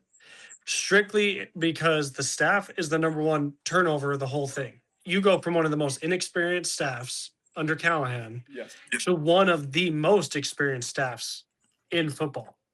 From a turnover perspective, you have Dayball, who you hear players talk about all the time. The offense changes weekly. It's not the same offense. It's like the Belichick days where every week their game plan and how they were is different. Dayball brings that. You have Saleh, who is a true leader of men. Callahan was not known for that, and he wasn't when he was there. And so there's a lot of turnover. The staff is the biggest X factor. You're going to see a lot of the same players that are going to play either they're already playing solid like Cedric Gray, that should go up a tier based under how linebackers are under Sala. And you're going to see them make a jump there. You're going to see some players that didn't show anything that all of a sudden is going to make a jump and say, oh, they have something there. I expect them to at least have. I'm kind of on that border 7, but I think they should have at least 8. The division is a little bit better than people kind of but the Texans defense is they're legit, and the Jaguars, as much as I don't like them. They were one of the best teams in football going to the playoffs. They beat the Broncos in Denver. And I mean, they did a lot of good things getting to that point. I strictly think if they add offensive playmakers and some more O-line play going to the training camp from draft till now, you're going to be, it's going to be, there'll still be some holes, but the front office and Solid together have worked and filled a lot of holes quickly on a lot of things. And the biggest issue is depth and star power, and that changed pretty quickly in free agency. And I'm interested to see what they do. But I'm giving Salah from last year to this year expectations. He's gonna, in my opinion, 80% success from what you've had the last 2 years. There's zero reason from the staff you have, the scheme. You got all the guys you wanted. We got Solomon Thomas. He's been with you ever. JFM, Jermaine Johnson. They went and got the guys that you wanted. So there should be no excuse why he can't produce some of the same type of things we saw with New York with that defense, along with the other players he's brought in. And Dayball with that offense who wanted Cam Ward so bad they called us 2 minutes before we turned the card in for Cam saying, are you sure you don't want to trade him? They wanted him just as bad. I want to see what Dable had planned for him at that point. I think 80% because of everything he's got going on. He'll be the most successful from the previous year to this year. I love it. I believe it. Of course, I'm going to say I love it.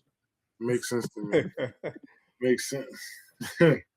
Makes sense. But all right. So look, the Raiders. You're looking at the Raiders, similar to us. Las Vegas also finished with a 3-14 and still trying to escape, that long stretch of instability that they had as well.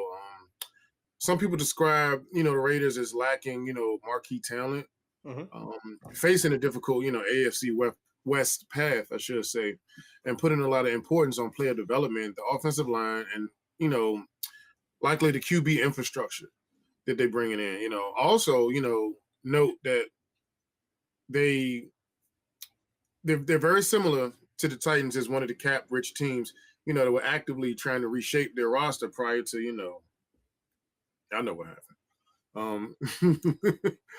But, before they even brought the coaching in, this was another foundation, building franchise. The real expectation is not for immediate contention. I wouldn't think that they would be looking for that. I think it is pretty much similar to what you said, like, 7-ish win, progress, just make sure they can get better roster structure and proof that, that they can build some type of offensive foundation and that it's finally being built correctly in the right way.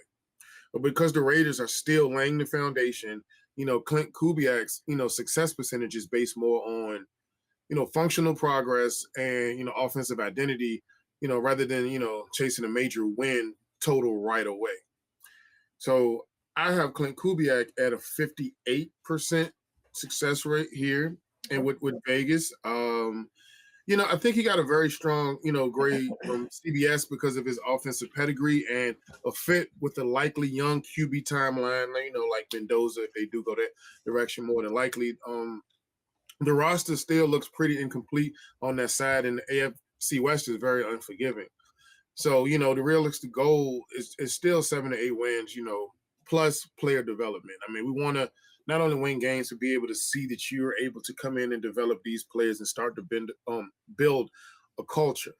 The process should look encouraging to fans, if they're really paying attention, even if the record, only modestly improves. But do you see him in a similar light, or do you see it differently? How do y'all feel about Clint Kubiak with the Raiders here? I think that team is going to be better than we expect. I don't know. It's just a feeling. You see that defense? Yeah. Honestly, Yeah. With Crosby going back, makes that defense a lot more dangerous. They've been spending money. They got a strong defense. Now, if you can get these guys to play up until their potential, or at least halfway to their potential, and not just say, "Hey, I got this check, I'm good," you're going to have a problem with that defense. And that right there alone should get you on your. If you're a Raiders fan, it should get you. It should get you excited. I'm going to say 60% because I expect. I'll say 65 actually because I Yeah. expect that defense to show out. The Okay. offense is still a question mark. If they get their situation with their line together, I'm not going to go as far as saying scary hour, but they should be able to perform and get some victories under their belt. I think Mendoza facing some tough defenses is what's going to limit them a little bit. Yeah, Like it was brought up. I mean, the Broncos defense. I mean, they lost a couple pieces, but they're still going to be dangerous. The Chiefs is Spagnolo. Doesn't matter what players he has there, he makes them makes them go to work.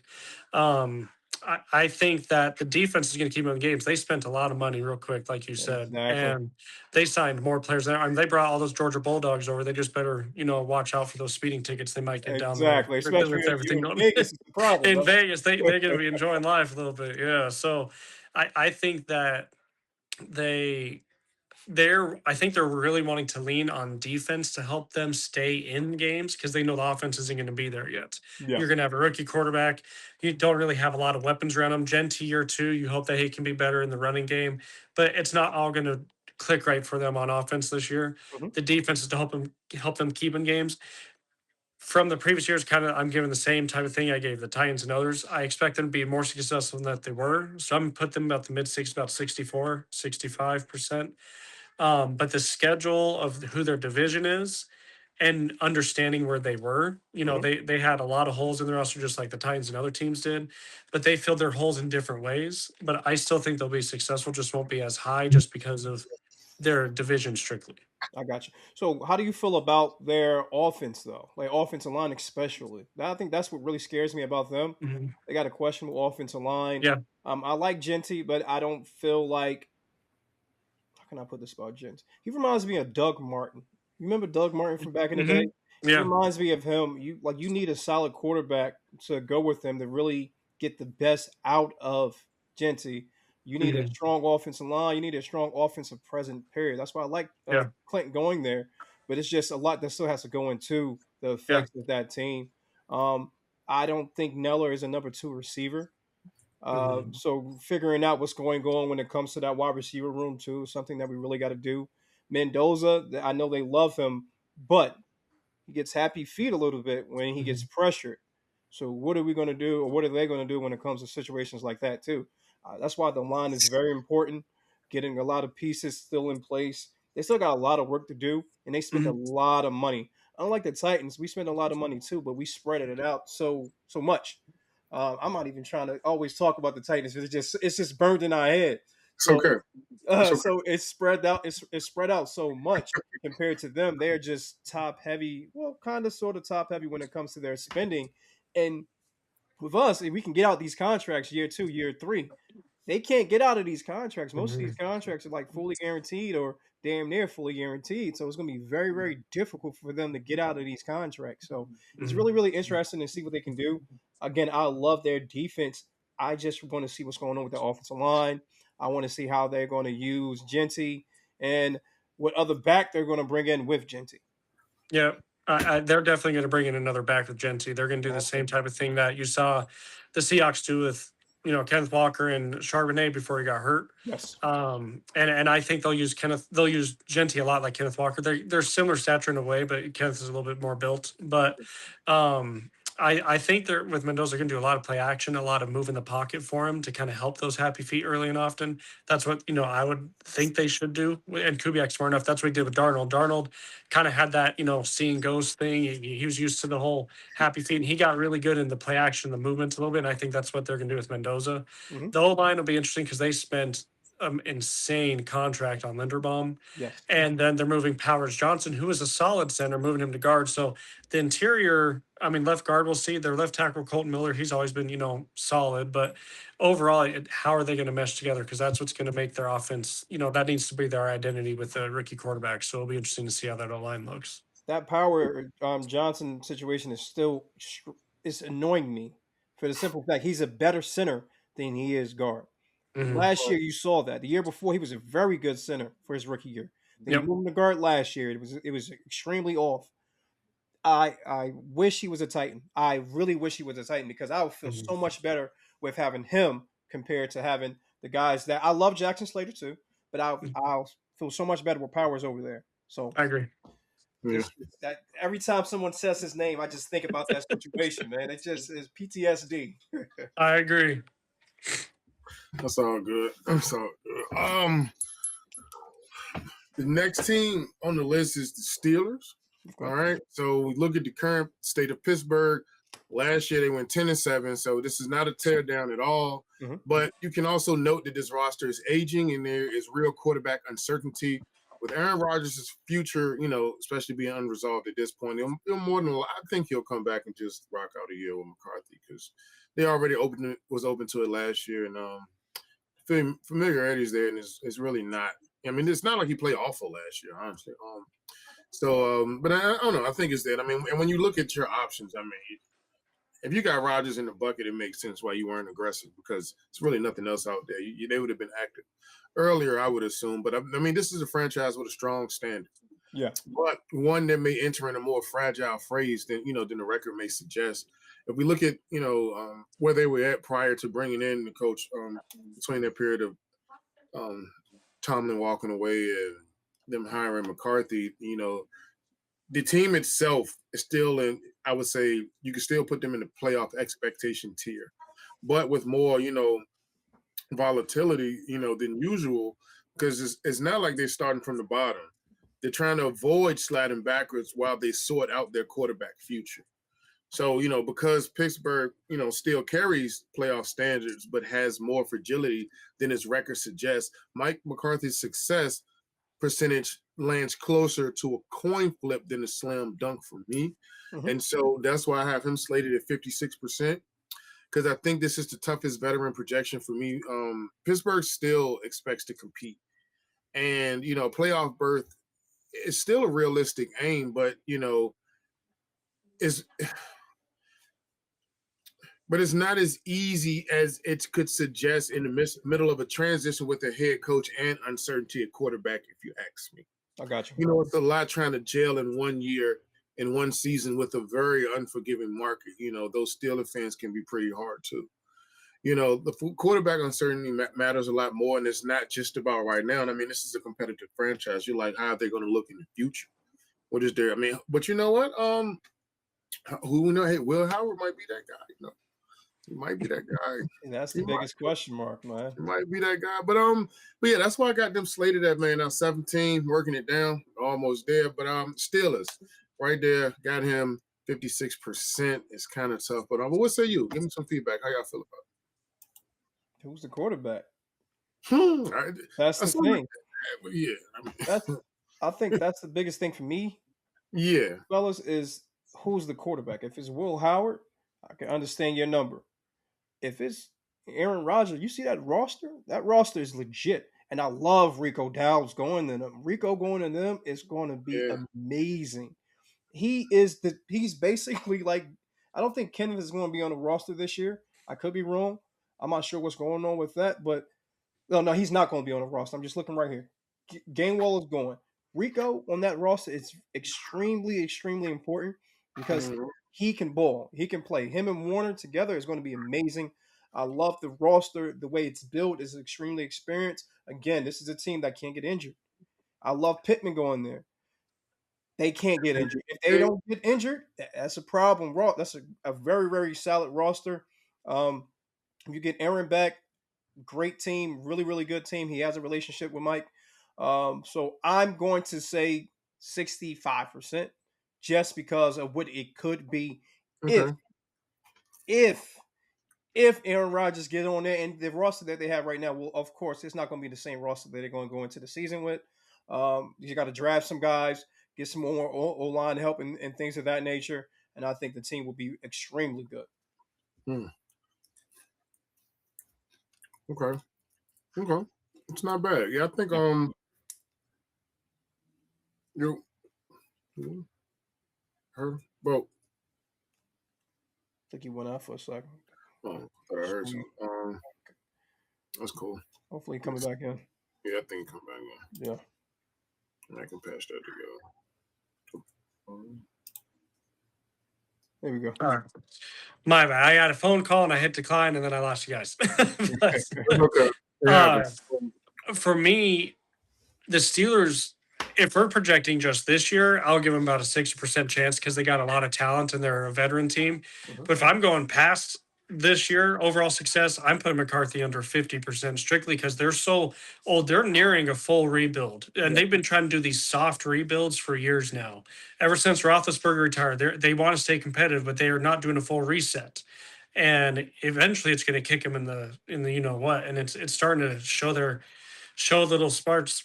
You got TJ Watt that got hurt last year. Cameron Hayward's getting older. They're paying all these old aging veterans, but you don't have any true star power underneath them. They don't have enough young talent and depth. I do love Dowdle coming there. I do love Pittman coming there with DK. If Rodgers is a quarterback, you're just adding another old aging veteran on that team. Yeah. And it's like you're pushing all your chips in to win with this old aging team. And what are you going to be in 2 years when a lot of these guys are going to be, you know, they're not near their prime anymore. They're falling off. How long is McCarthy going to be there? This year, like I said, I'll put him about that 60. But after that, I'm putting 50, 45% on it because you're going to eventually have to go through a full rebuild or continue to do this train. And if you continue to do the train you're doing, you're going to be stuck at 6, 7, 8 wins every year. You're never going to be low enough to get a quarterback, you know, to start and develop with overall, like you did with Big Ben. You're not, unless you trade up the world for him. And if you do that, well, then you don't have any draft capital to build around him. And so the Steelers are going to have to eventually decide what side of the fence do you want to do this on? Because the teams that historically do this for a period of time are just stuck in mediocrity and you're never going to win anything, but you're never going to be the worst team in the league. And so McCarthy's going to be judged on wins and losses like we all know every coach is going to be. But when all these old veterans are gone, free agency wise, the Steelers are not known to just go spending crazy on free agency anyway. They're known to draft and develop. That's what they do. Yeah. And where are you going to be judged on? So, you know, I view it as two facts. This year, there'll be more success around 60% just because of the division and things like that. But after that, it gets scary. Yeah. And that goes into another, like we were talking about earlier. Mike Tomlin was such a great coach that he just willed his team on to these wins in situations like that, and it kind of hurt him. It's interesting to see that it hurt the team because they won so much, but at the same time, they made his record look amazing, but it made the team look mediocre throughout the process. Really interesting. Okay. Well, look, next team on the list, them Cleveland Browns. Look, ready to do the whole song. Let's get it. But hey, slightly above us, and Vegas right there, man. Cleveland finished last year with 5-12, and you know, you got people saying that this offense struggled badly in 2025. While the defense carried too much and then took a hit when Jim Schwartz resigned. So it looks like a roster with some pieces, but one that needs offensive repair and defense to be able to be to restabilize that defense. Before bringing in the coach and deciding on Monken, the Browns, they look like they were in the middle of, a rebuild or could be looking like a bounce back candidate. The bar is not contender status, at least right now, but it is, we need to get this offensive functional, stop sliding down, climb back towards 500 or a little better right now. Because Cleveland's main need is to be able to stabilize most of these things on both sides of the ball. Todd Monken's success percentage reflects a narrow path that depends on functional offensive improvement more than immediate big win results. So I have Todd Monken and the Browns at 52% because Monken's path is very narrow. Like I said, you have people saying that, like I said, they set the bar at about roughly 8 wins, which is reasonable. But, Cleveland still has major offensive questions and defense that lost, key stability, with Jim Schwartz stepping down and the other pieces that they lost in free agency as well. But it feels like a coach who may improve the offensive direction without necessarily cashing in to that early successful year one result yet. So, like I said, slightly under maybe. Could be 6 to 8, possibly 8 on the high end, 6 on the low end. I'm not sure, but 52% success rate is what I'm predicting.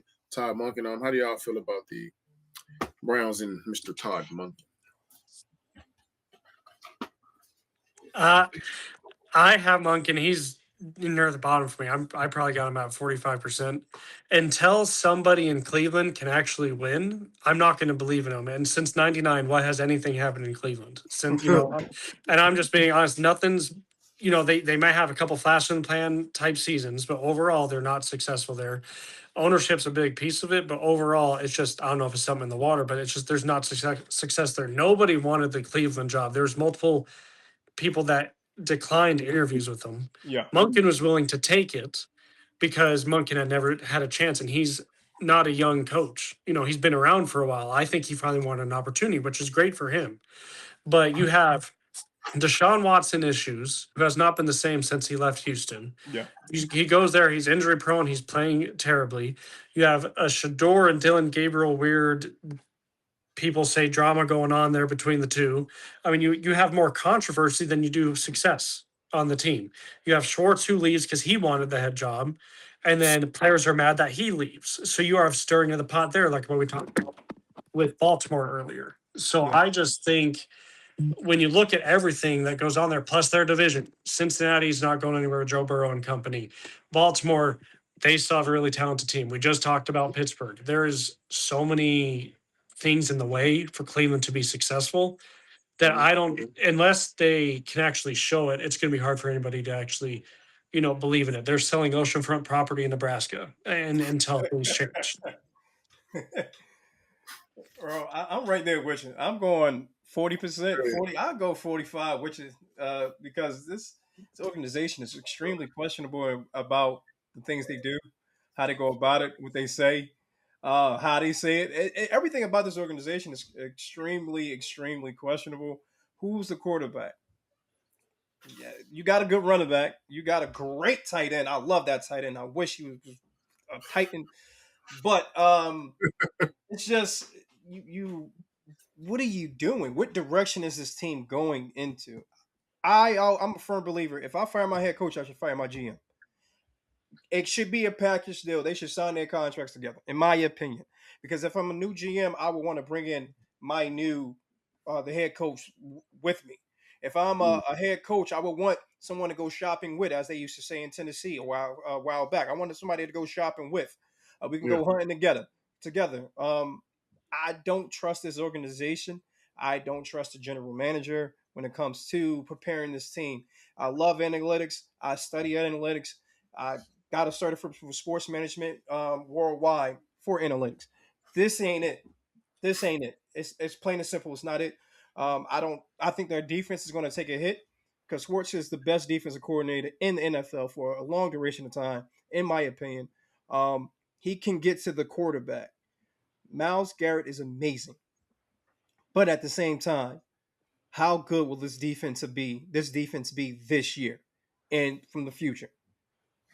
I personally would have hired Schwartz as my head coach and figured it out from that point forward. But again, we're not in that building. We don't know what's going on. We don't know what's being said. I wish everybody the best, but I don't see any success coming from this organization for a long duration of time. Yo, and shout out to Bo, man. That man said selling oceanfront property in Nebraska. Let's get it. Yo, hey, I'm definitely Beautiful. Clip that. You got to clip that. You done changed my life with that. Yeah, that's all right. Hey, look, definitely sounded all right. Good God, we're using that this year. Oh my goodness, that is crazy. Wow, that is sounds about right. Oh my goodness. Sound like what's happening with this next team, the Dolphins, Because yeah, let's get to it. Miami, what? They went 7-10 last year, and the franchise is entering a transition period. This kind of seemed like transition period when you put the quotation marks up, like entering a transition period. Isn't that anyway? Look, new head coach, new GM, and apparent willingness to move on from several key veterans, including Tua Tagovailoa. The draft coverage also reflects that the roster churn by, discussing Miami, replacing Jalen Waddle with round one projection. So we see where they sit at. I'm not sure. I'm wrong. But I want to say 12 and 19 or something like that. But they have 2 first round picks, and the Niners want to say they no more than 6 to 8 picks apart. But honestly, even before they brought in the new head coach Jeff Hafley, it did not look like a clean win now team.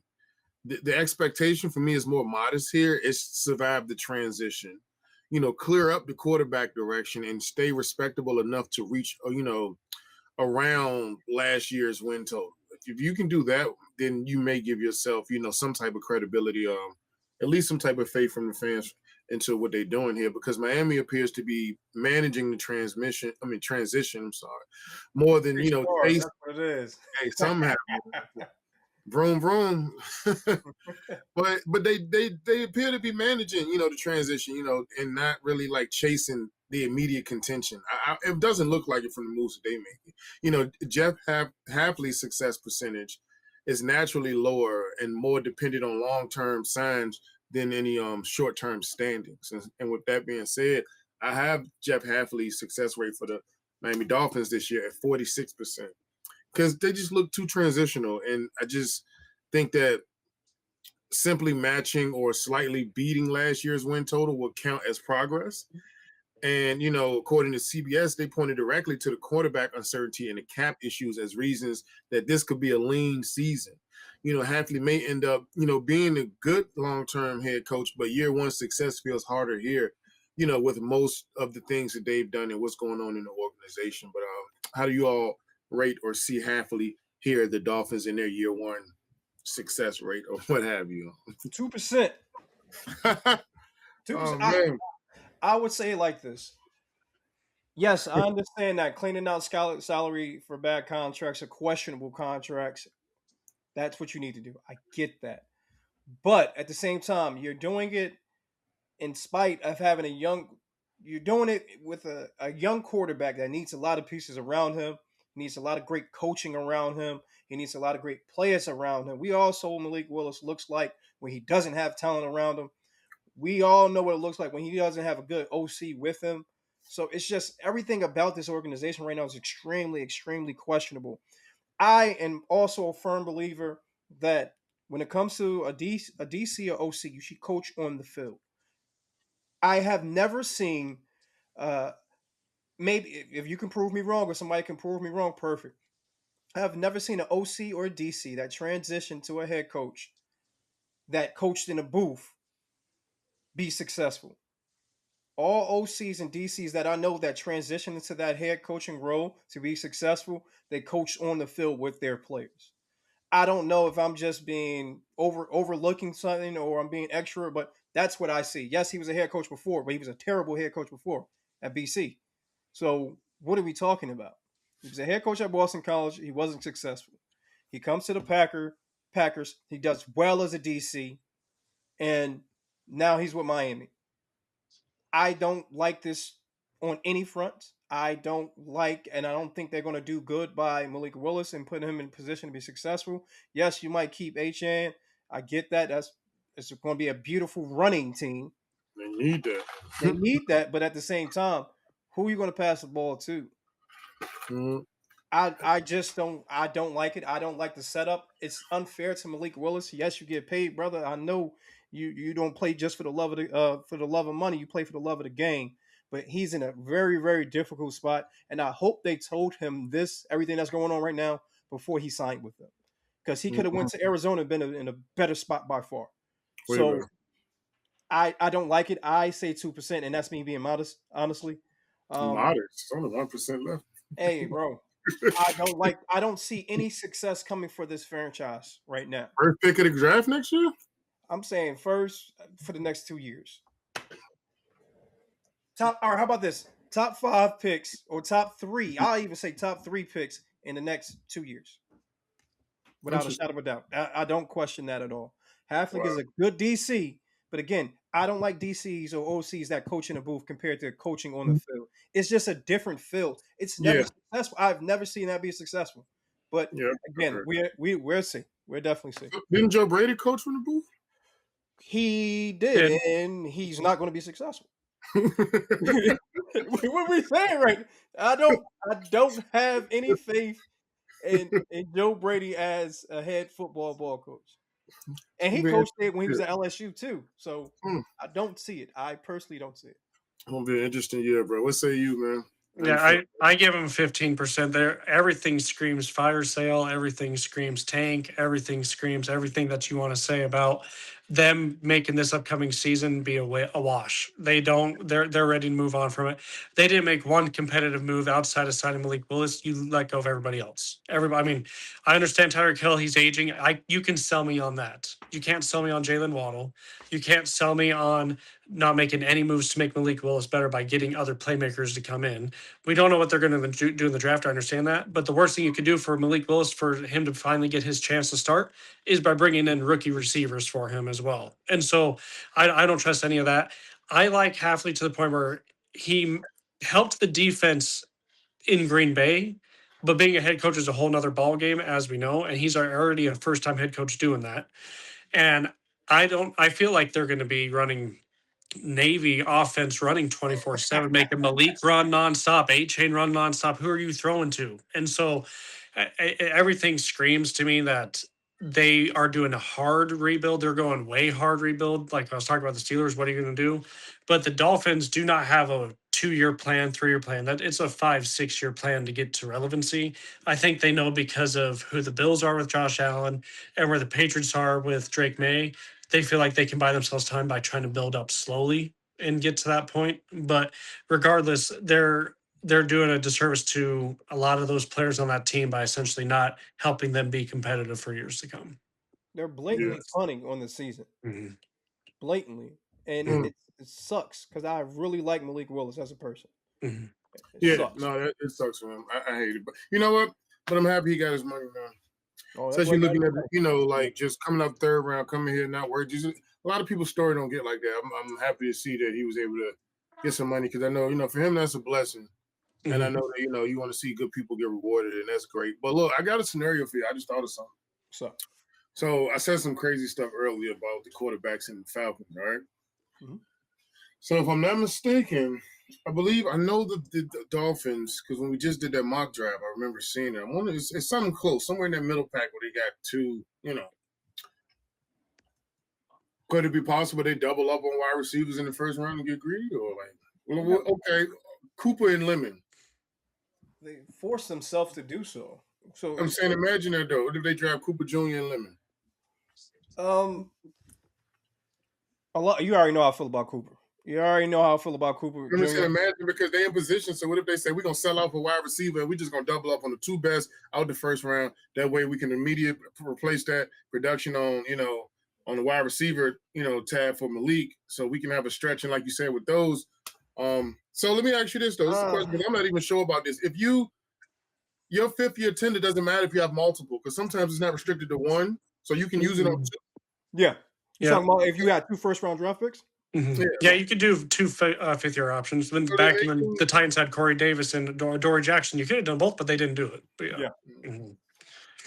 So okay, it's going. So no, I said those two, but just 2 high caliber guys, and maybe they looking at like we was looking at Love, like maybe we can have these guys for 5, 6 years or whatever. Now I know you can only like tag one person or something like that. Mm-hmm. Cause that's what happened with the Colts, right? They tagged Jones, so they couldn't tag Allen. Yeah. So, but no, I'm just like I said, not going too deep into context, but just crazy things have happened. But now I don't think that's going to change their success rate. But I'm just saying, what do you think if they did go that direction and doubled up on 2 primos in the first round? Okay. Malik Willis seems like the type of player that you need to have a veteran receiver with, if that makes sense. So it will look good talent-wise, it will look good future-wise, and it damn sure might actually happen.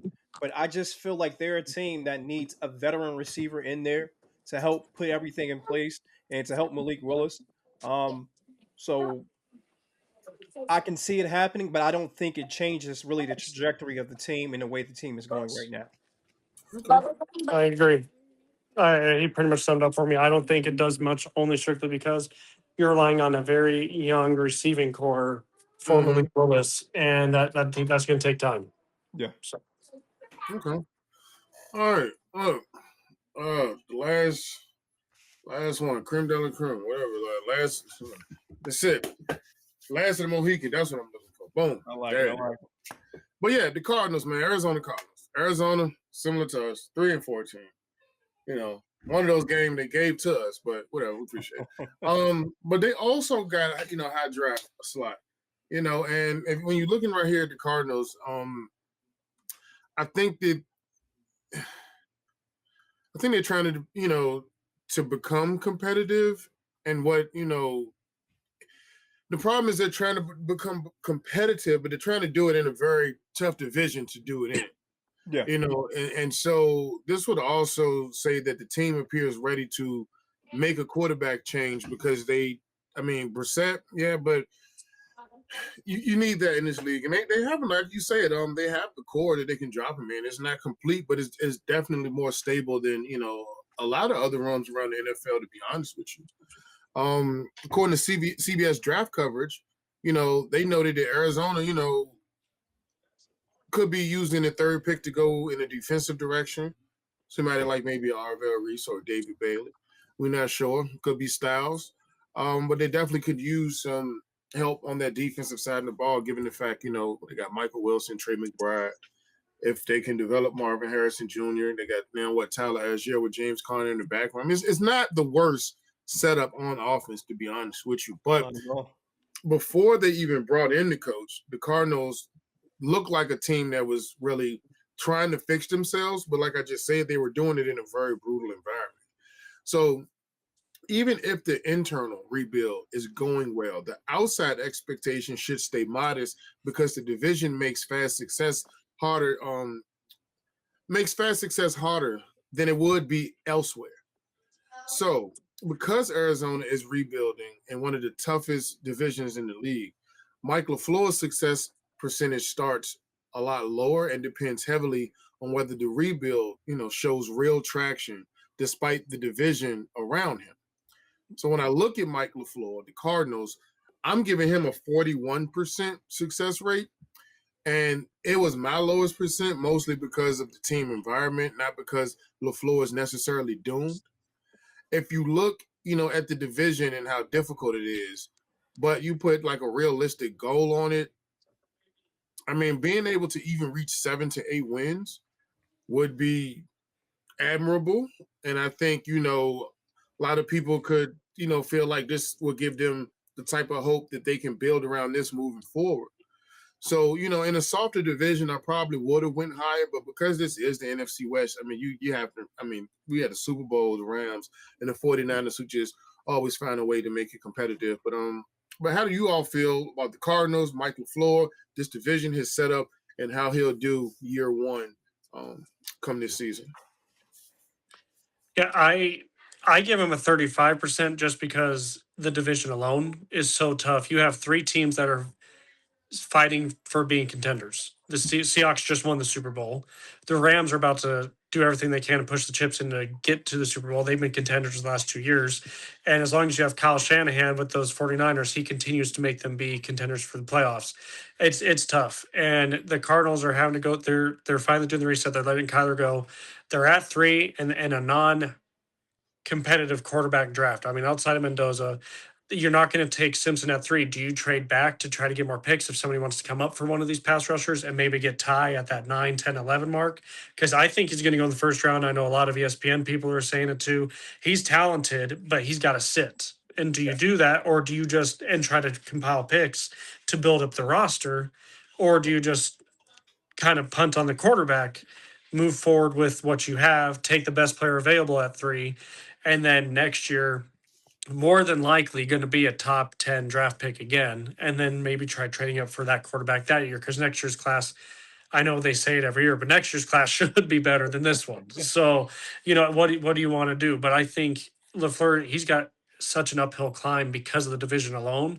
And I think some coaches that are interviewing for cycles I think that was in the forefront of their minds as far as how successful can I be short term and how long of a leash should I have because of that division alone. And so I don't think it's that high. They do have players and pieces around them better than some other situations, but it's very hard to find a good success rate until you get the quarterback figured out. And this may not be the year you do it. And when are you going to? And are you still going to be there when they finally get that quarterback? Jacoby Brissett is a great bridge quarterback. Mhm. He's a great bridge quarterback, and you got Gardner on there too, I believe. So you have two really good quarterbacks that can um, bridge and bring a team together because they're good guys, plain and Yeah. simple. So having your two best guys, they're just cool as ish. That's not bad at all. When it comes to Ty, I know they like Ty. They can trade back for him, but at the same time, I think they might trade back for that rag tackle out of Miami because they Mhm. really like him, but they don't want to use the third pick for him. But also, quick question. I mean, quick like update on Ty. Be careful with the Jets when it comes to Ty Simpson. And I'm not talking about the Jets at that later pick. I think it's 16th or so. I'm talking about that too because they want Ty Simpson bad. And the issue is they don't know if they can get him with that later mid round pick. So they might surprise a lot of people and take him at 2. I wouldn't do it. I don't think it's smart, in my opinion. But that's something to look out for because a lot of teams are trying to trade up and get him, and it might take getting up in the top 10 to get him because a lot of people like him. A lot of people want him. So just keep an eye out on that when it comes to it. I don't think it's a smart idea for them to take him at 2 when it comes to the Jets, but it's still out there and it's still a possibility. But going back to the Arizona Cardinals right now and Mike LaFleur, Yeah. I think I'm going to put it at a 40 because, like you said before, they have a good roster, have a decent roster. They just little certain things that they need to fix when it comes to the coaching. What type of OC are we going to get when it comes to Mike LaFleur? What kind of play calling is he going to actually put forward? He wasn't that good with the Jets, but again, you had a young quarterback when he was with the Jets, and that whole situation happened. Tough market with the Jets. Everything wasn't where it needed to be when it comes to New York Jets around that time. So now he had some time to step back from play calling, but learn from the best. So hopefully he learned enough and he does what he has to do when it comes to this team, this franchise. Decent defense too. And I love that DC that they got. I was wishing he came to Tennessee, even though he wasn't going to call plays. But at the same time, he's a really, really good DC. Okay. All right. Before we wrap this up, I'm gonna ask y'all this. So, do you think, or in your opinion, because I'm pretty sure you have it, which head coach's job got a little easier after this first wave of free agents? And to add even more context, do you think it's one on the opposite end whose job has gotten harder or looks to have gotten harder because maybe of a lack of or what have easy. you? Halfley with the Dolphins. The Dolphins. That's the easiest one. They all cut right, their whole team. you can't use him.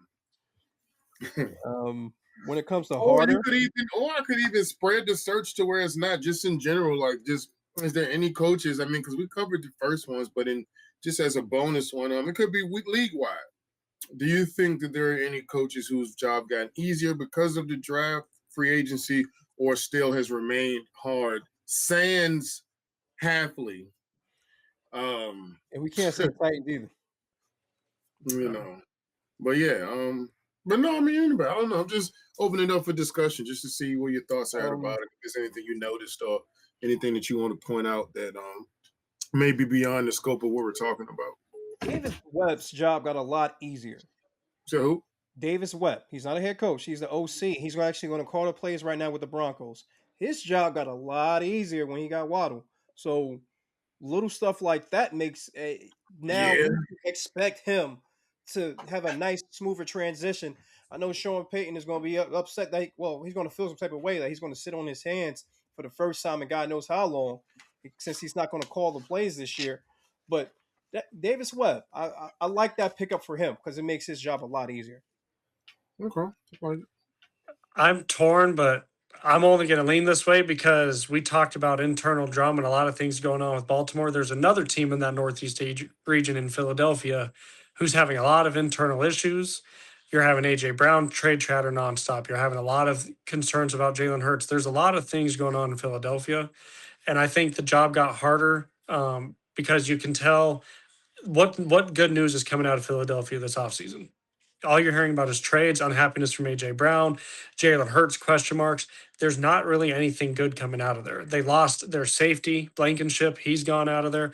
There's questions. Wallen, I think. Wallen. Yeah, yeah. So I mean, I think Philadelphia's got some question marks, and I think it's going to be a little bit harder on that coaching staff up there because I think AJ does get traded eventually. There's just too much smoke for that to happen. It'll probably happen during the draft or right after. Yeah. And it's going to get very interesting up there pretty quickly because it's already getting drama filled up there. I agree. Yep. They got Hollywood, bro. I tried to throw a caveat out. He hasn't been Hollywood since his rookie year with Baltimore. That was his best season. He ain't done nothing since. It ain't Bollywood, bro. Yeah. Hollywood, bro. Yo, that's cool, man. All right, man. I mean, it's been pretty cool, man. Hey, it's been cool. That's our take back, our feed over the coaches and how we see them coming, their success heading into this season. And it's not just this conversation, it's a trend, is why it made me think about it. Because every year there'll be a coaching cycle. Coaches will get fired and coaches will get hired. And teams do this with the expectation of improving their team. Some of them retain after a while. Some of them on the short lease might be gone in a year or two. But what we do know for sure is it's not often, if ever, there's been a cycle where every head coach that was hired produced immediate and successful results for the team that they were hired for. Yeah. So it's exciting news, and it's good news to track for sure. It's a time of year to get excited where optimism is at its highest. But, come September when reality sits in and everything gets to going and we're kicking it off and everything matters a little bit more, we're really going to see how a lot of these franchises and organizations are responding to, continue to win or not address maybe some of the issues that other coaches had got fired for. So it'll be an interesting season to say the least. I'm all here for it. But with that being said, that's another one here in the books, and we want to thank you for coming through and rocking out with Club 32, where fans talk about the game, and we want you to come on here and do the same. If you want to get on the show, just email us at club32gp@gmail.com, subject line Club32 guest. Make sure to follow at Club32GP on all social platforms so you can stay connected with the club for all of our NFL breakdowns and for your chance to be a guest on the show and represent your squad the way that they're meant to be represented. Until next time, it's been real, and good luck with your team because we're going to talk about them too. Appreciate you. Be safe. We out.